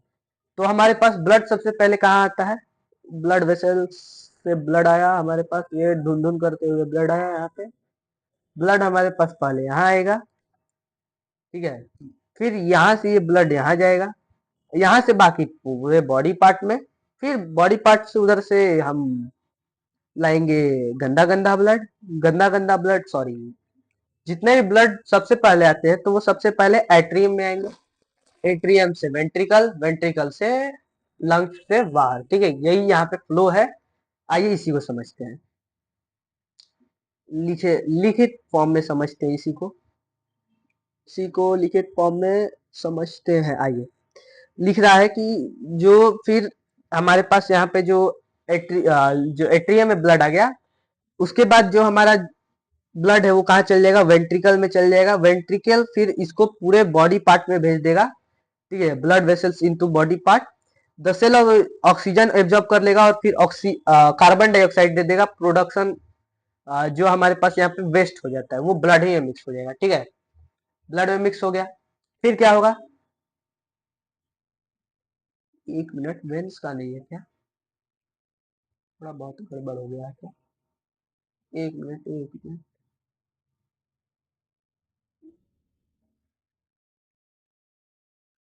हाँ, लग तो रहा है कुछ तो गड़बड़ हुआ है, कुछ गड़बड़ हुआ है। आइए आइए आइए, हाँ, यहाँ पे कुछ आधा ही ये आया है, पीपीटी इंपोर्ट होने में गलती हो गया है यहाँ पे, यहाँ आधा ही आया है। फिर क्या होगा, जो भी कार्बन डाइऑक्साइड यहाँ पे आ गया हमारे पास, तो जो कार्बन डाइऑक्साइड है वो वेन्स के हेल्प से, ठीक है, यहाँ पे ये वाला जो दिख रहा है ये हमारे पास क्या है, यहाँ पे वेन्स है। वेन्स की हेल्प से सबसे पहले आएगा राइट एट्रियम में, फिर राइट एट्रियम से राइट वेंट्रिकल, राइट वेंट्रिकल से फिर वेना कावा, यहाँ पे वेना कावा के थ्रू लंग से बाहर। और यहाँ पे जो होता है, यहाँ पे जो वेन्स होता है जिसके सॉरी, यहाँ से जो आर्टरी आती है जो कि ब्लड को ले जाती है उसको अरोटा कहते हैं, अरोटा, ठीक है। ऐसे ही फ्लो होता है। देखिए यहाँ पे आर्टरी के बारे में समझाया गया है कि आर्टरी ब्लड को अवे फ्रॉम हार्ट ले जाता है, ठीक है, दूसरे ऑर्गन तक, ठीक है। तो जब ब्लड से हार्ट निकलता है तो जाहिर सी बात है कि उसको एकदम प्रेशर से आगे की तरफ पुश किया जाएगा, तो उसके अंदर हाई प्रेशर होगा। इसीलिए आर्टरी जो होती है वो थिक होती है, बहुत मोटी होती है उनकी वाल, इलास्टिक वाल होती है और डीप सीटेड होती है, बहुत अंदर बॉडी के अंदर, बहुत अंदर की साइड वो डीप सीटेड होती है, अंदर की साइड होती है। आसानी से आपको आर्टरी नहीं मिलेगा, ठीक है। फिर जैसे ही हमारे पास एक किसी भी ऑर्गन के पास पहुंचेगा, जो आर्टरी है वो बहुत सारे वेन्स में स्मॉल वेसल्स में टूट जाएगा, पतले पतले नलियों में टूट जाएगा। और फिर जो हमारे पास वेसल्स है उन्हीं को हम कैपिलरीज कहते हैं। कैपिलरीज क्या करता है, ये हमारे को कनेक्ट करवा देता है ऑर्गन से, किसको, तो आर्टरी और वेन को, ठीक है। वेन क्या होता है, तो ये ब्लड को टुवर्ड्स हार्ट ले जाता है, ऑर्गन से ले जाता है टुवर्ड्स द हार्ट, ठीक है, हार्ट की तरफ ले जाता है, ठीक है। इसमें ब्लड हाई प्रेशर में नहीं होता है, इसीलिए उनके पास इलास्टिक और थिक वाल नहीं होते, थिन वाल होते हैं। हाँ, लेकिन इनके अंदर वॉल्व्स होते हैं। वॉल्व्स क्या होते हैं, तो वॉल्व्स एक तरीके से देखे तो ये मान लीजिए एक पाइप है, तो इसके अंदर एक ऐसा वॉल्व होता है ताकि बैकफ्लो ना हो। मान लीजिए यहाँ से ब्लड यहाँ पे आ गया, तो फिर यहाँ का ब्लड वापस ना जाए, इसके लिए ये वॉल्व्स होते हैं, ठीक है। इसके लिए यहाँ पे क्या होते हैं, वॉल्व्स होते हैं, ठीक है। इसी में एक और यहाँ पे आता है कि पल्मनी पल पल्मनरी आर्टरी और वेन, यहाँ पे इस बार ये क्या करेगा, ये हमारे पास जो हमारे पास डी ऑक्सीजनेटेड ब्लड को हार्ट से लंग्स के पास ले जाएगा, ठीक है, यहाँ पे हमने देखा था कि ये हार्ट से बॉडी पार्ट तक ले जा रहा था, बट यहाँ पे ये हार्ट से लंग्स की तरफ ले जाएगा डीऑक्सीजनेटेड। यहाँ पे पिछला बार हमने देखा था कि यहाँ पे ये ऑक्सीजनेटेड ब्लड ले जा रहा था, बट इस टाइम ये क्या ले जा रहा है, डीऑक्सीजनेटेड। तो यहाँ पे उल्टा हो जाएगा कि ये ऑक्सीजनेटेड ऑक्सीजनेटेड ब्लड ले जाएगा कहां से कहां तक, तो लंग्स से हार्ट तक।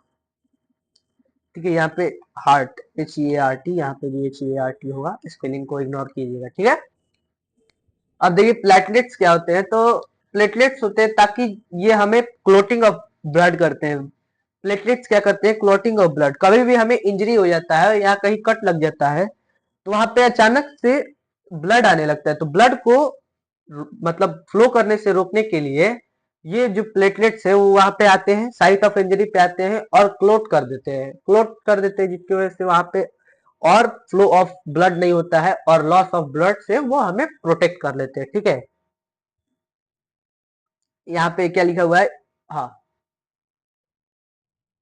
ओके, देख यहाँ पे जो वेन्स है उनमें से यहाँ पे हमारे पास क्या होता है, कुछ कुछ अमाउंट ऑफ प्रोटीन, प्लाज्मा और ब्लड बाहर निकलते रहते हैं। ठीक है, हमारे पास यहाँ पे क्या होते रहते हैं, ब्लड से प्लाज्मा वगैरह वगैरह, प्लाज्मा प्रोटीन्स और ब्लड सेल्स, ब्लड्स निकलते रहते हैं, स्केप होते रहते हैं। ठीक है, कुछ कुछ छेद होने की वजह से किसी टिश्यू के बीच, इसी को हम लिम्फ कहते हैं। जो भी हमारा फ्लो आउट हुआ है प्रोटीन प्लाज्मा, इसी को हम लिम्फ कहते हैं। लिम्फ क्या होता है, लिम्फेटिक कैपिलरीज में लिम्फेटिक वेसल्स में बहता है। ठीक है, और ये क्या करता है, तो ये हमारे पास यहाँ पे फाइट करता है बैक्टीरिया से। ठीक है, बैक्टीरिया से फाइट करता है, और जो हमारे पास यहाँ पे जो लिम्फ बनता है, ये बाद में जाकर के कहा चल जाता है, तो वेन के अंदर फिर से चला जाता है। ठीक है, ये हमारे पास फाइटिंग में हेल्प करता है लिम्फ। अब दूसरे एनिमल में देखें तो यहाँ पे वही बताया गया है कि मैमल्स यानी कि हम लोग जो है ह्यूमंस, एनिमल्स, इन लोग को अपने बॉडी के टेम्परेचर को मेंटेन करना पड़ता है, इसके लिए एनर्जी का जरूरत होता है। इसीलिए जो सेपरेशन होता है यहाँ पे ऑक्सीजनेटेड ब्लड और डीऑक्सीजनेट यानी कार्बन डाइऑक्साइड रिच ब्लड को जरूरी होता है बदलना, एक दूसरे से अलग रखना, ताकि हमें ज्यादा से ज्यादा एनर्जी मिल पाए। कुछ कुछ एम्फीबियन और मैमल होते हैं जिनके अंदर 3 ही चैम्बर होते हैं, लेकिन उनको उतना ज्यादा ऑक्सीजन नहीं चाहिए, क्योंकि वो अपना जो बॉडी टेम्परेचर है उसको मेंटेन नहीं करते, इसीलिए लास्ट लास्ट में जाके इनका जो ब्लड है वो मिक्स हो जाता है। हाँ, सिंगल सर्कुलेशन, डबल सर्कुलेशन क्या होता है, इसको एक्सप्लेन कर रहा हूँ अभी मैं। फिश के अंदर जो है कि इनके अंदर सिंगल सर्कुलेशन होता है, क्योंकि इनके अंदर 2 चेम्बर्स है। ठीक है, इसीलिए इनके अंदर सिंगल सर्कुलेशन होता है। मैमल्स के अंदर 4 चेम्बर्स होते हैं, इसी की वजह से यहाँ पे डबल सर्कुलेशन होता है। डबल सर्कुलेशन क्या है, तो डबल सर्कुलेशन सबसे पहला जो हमारा लंग से हार्ट तक का सर्कुलेशन हो गया ब्लड का, उसके बाद हार्ट से बॉडी पार्ट का जो हमारा सर्कुलेशन हो गया, यानी कि लंग से निकला हार्ट के अंदर गया, फिर हार्ट से निकला लंग के अंदर गया, तो वो एक हो गया हमारे पास पल्मोनरी सर्कुलेशन। फिर जो हार्ट से हमारे पास यहाँ पे बॉडी पार्ट और बॉडी पार्ट से वापस हार्ट, तो ये हमारे पास हो गया सिस्टमिक सर्कुलेशन। यही 2 सर्कुलेशन है। पूछता है कि डबल सर्कुलेशन क्यों इंपॉर्टेंट होता है, क्योंकि हमें अपने शरीर के टेम्परेचर को मेंटेन करना होता है, जिसके लिए एनर्जी नीडेड होता है। इसीलिए हमें यहाँ पे क्या करना होता है, डबल सर्कुलेशन का जरूरत होता है। ठीक है, अब ट्रांसपोर्टेशन इन प्लांट, चिंता मत कीजिए, जितना भी अभी आपको टॉपिक में जहाँ पे थोड़ा बहुत मिस दिख रहा है, इसको मैं क्वेश्चन सेशन वाले टाइम में कवर करने वाला हूँ। तुरंत ही आएगा हमारे पास, जो ये हमारा क्वेश्चन सेशन है ये तुरंत मैं लेकर आऊंगा। मुझे मालूम है इसमें कुछ कुछ पॉइंट यहाँ पे नहीं है, उनको मैं तुरंत लाऊंगा। ठीक है, अब आइए ट्रांसपोर्टेशन इन प्लांट्स देखते हैं, इसको भी कंप्लीट करते हैं हम। यहाँ पे क्या कह रहा है कि प्लांट के अंदर नाइट्रोजन, फास्फोरस और अदर मिनरल्स को एब्जॉर्ब कहां से किया जाता है, रूट्स के हेल्प से। ठीक है, और प्लांट्स के अंदर वाटर भी किसके हेल्प से आता है, रूट के हेल्प से। ठीक है, इसके लिए डिफ्यूजन का हेल्प लिया जाता है। ठीक है, अच्छा नहीं नहीं, सॉरी सॉरी, डिफ्यूजन का हेल्प नहीं लिया जाता है। इतने सारे लीव से और इतने सारे चीजों को ट्रांसपोर्ट करने के लिए डिफ्यूजन अकेला हेल्प नहीं कर पाएगा।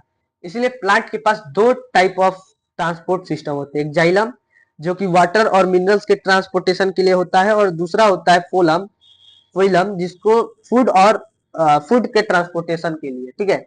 यहाँ पे जाइलम जो है ये यूनी डायरेक्शन है, मतलब सिर्फ नीचे से ऊपर की तरफ ही जाता है, जबकि यहाँ पे जो फोइलम है वो बाई डायरेक्शनल होता है, यानी ऊपर भी जाएगा और नीचे भी जाएगा, ठीक है। जाइलम, जाइलम के अंदर वेसल्स होते हैं, ट्रैकिट्स होते हैं, जाइलम पैरेन्काइमा होते हैं और जाइलम फाइबर्स होते हैं, ठीक है। यहाँ पे जो पैरेन्काइमा है वही सिर्फ एक लिविंग होता है, बाकी सब डेड होते हैं, ठीक है, सब डेड के डेड है, इसीलिए एक तरीके से डेड टिश्यू है, ठीक है। ये तीनों डेड है, सिर्फ यही लिविंग है, जाइलम पैरेन्काइमा, इसीलिए ये एक तरीके से डेड टिश्यू है, ठीक है। यहाँ पे लिखा भी हुआ है कि जो रूट से हमारे पास पानी है उसको एब्जॉर्ब करने के बाद इसको हमें अगेंस्ट द ग्रेविटी भेजना होता है लीव्स के पास, यानी कि रूट्स है नीचे ग्राउंड के अंदर और लीव्स हमारे ऊपर है इन द सूट, ठीक है। रूट से सूट की तरफ भेजने के लिए हमें कुछ ना कुछ चीज का तो जरूरत होगा, पुश करना पड़ेगा, इसीलिए ट्रांसपीरेशन, यहाँ पे ट्रांसपीरेशनल पुल हेल्प करता है, ठीक है। ट्रांसपीरेशन जब होता है तो वहां पे एक पुल जनरेट होता है, जिसकी वजह से कि जो भी हमारा वाटर है वो ग्राउंड से ऊपर की साइड आता है, ठीक है, ट्रांसपीरेशन पुल होता है, ठीक है। प्रेशर, क्योंकि अगेंस्ट द ग्रेविटी वाटर को पुश करना है, इसीलिए यहाँ पे ट्रांसपीरेशनल पुल होता है, यहाँ पे हमारा हेल्प करता है, ठीक है। आइए फोलम समझते हैं, फोइलम क्या करता है। तो यहाँ पे जो भी फूड बनता है, अच्छा, ये लिविंग सेल होता है क्योंकि इसमें ये लिविंग है, यहाँ पे ये लिविंग है, ये लिविंग है, ये यहाँ पे डेड होता है, ठीक है। इसमें सिर्फ सॉरी पैरेन्काइमा डेड होता है, यहाँ पे पैरेन्काइमा क्या होता है, डेड होता है, बाकी सारे लिविंग होते हैं, ठीक है। ये भी लिविंग है, ये यहाँ पे डेड है, डेड, ठीक है, इसीलिए इसको लिविंग सेल भी कहते हैं। ये क्या करता है, फोटोसिंथेसिस के बाद जो भी फूड निकलता है उसको ट्रांसपोर्ट करता है, और ये जो ट्रांसपोर्टेशन होता है उसको हम ट्रांसलोकेशन कहते हैं, ठीक है। ये सीव सेल्स के हेल्प से, यानी ये जो कंपेनियन सेल्स हो गए इसके हेल्प से यहाँ पे मूवमेंट होता है, ठीक है। इसके अंदर अपवर्ड और डाउनवर्ड दोनों यानी बाई डायरेक्शन होता है, इसके अंदर एनर्जी चाहिए होता है,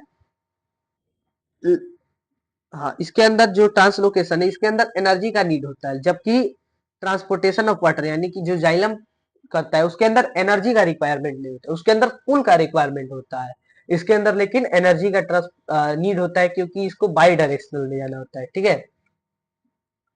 आ गए हम अपने लास्ट टॉपिक एक्सक्रीशन के अंदर, ठीक है। एक्सक्रीशन उसके बाद हमारे पास ये जो चैप्टर है हमारा यहाँ पे खत्म हो जाएगा, ठीक है। एक्सक्रीशन के टॉपिक पे आ गए हम। क्या है, तो जो हार्मफुल वेस्ट को हम अपने बॉडी से निकालते हैं, यहाँ पे इज है, यहाँ पे इज है, मैं इसको सही कर ले, ये ये हमारे पास यहाँ पे इज है, इड नहीं है,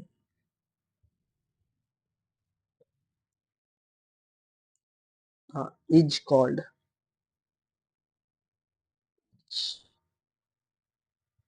इज नोन एज एक्सक्रीशन, ठीक है। एक्सक्रीशन क्या है, तो हार्मफुल मेटाबॉलिक वेस्ट को निकालने को ही अपने बॉडी से, उसी को हम क्या कहते हैं, एक्सक्रीशन कहते हैं, ठीक है। यूनिसेलुलर ऑर्गेनिज्म अपने वेस्ट को सिर्फ डिफ्यूजन के हेल्प से निकाल लेते हैं, प्रोसेस से, ठीक है। लेकिन मल्टी सेलुलर ऑर्गेनिज्म को अपने पास एक ऑर्गन चाहिए होता है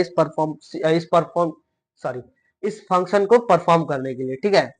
सबसे पहले ह्यूमन बींग के ही बारे में हम पढ़ लेते हैं, क्या कह रहा है। एक्सक्रीटरी सिस्टम के अंदर एक किडनी होता है, हमारे एक्सक्रीटरी सिस्टम के अंदर दो किडनीज होते हैं, एक यूरेटर का पेयर होता है, यूरिनरी ब्लेडर का पेयर, यूरिनरी ब्लेडर होता है, और एक यूरेथ्रा होता है, ठीक है।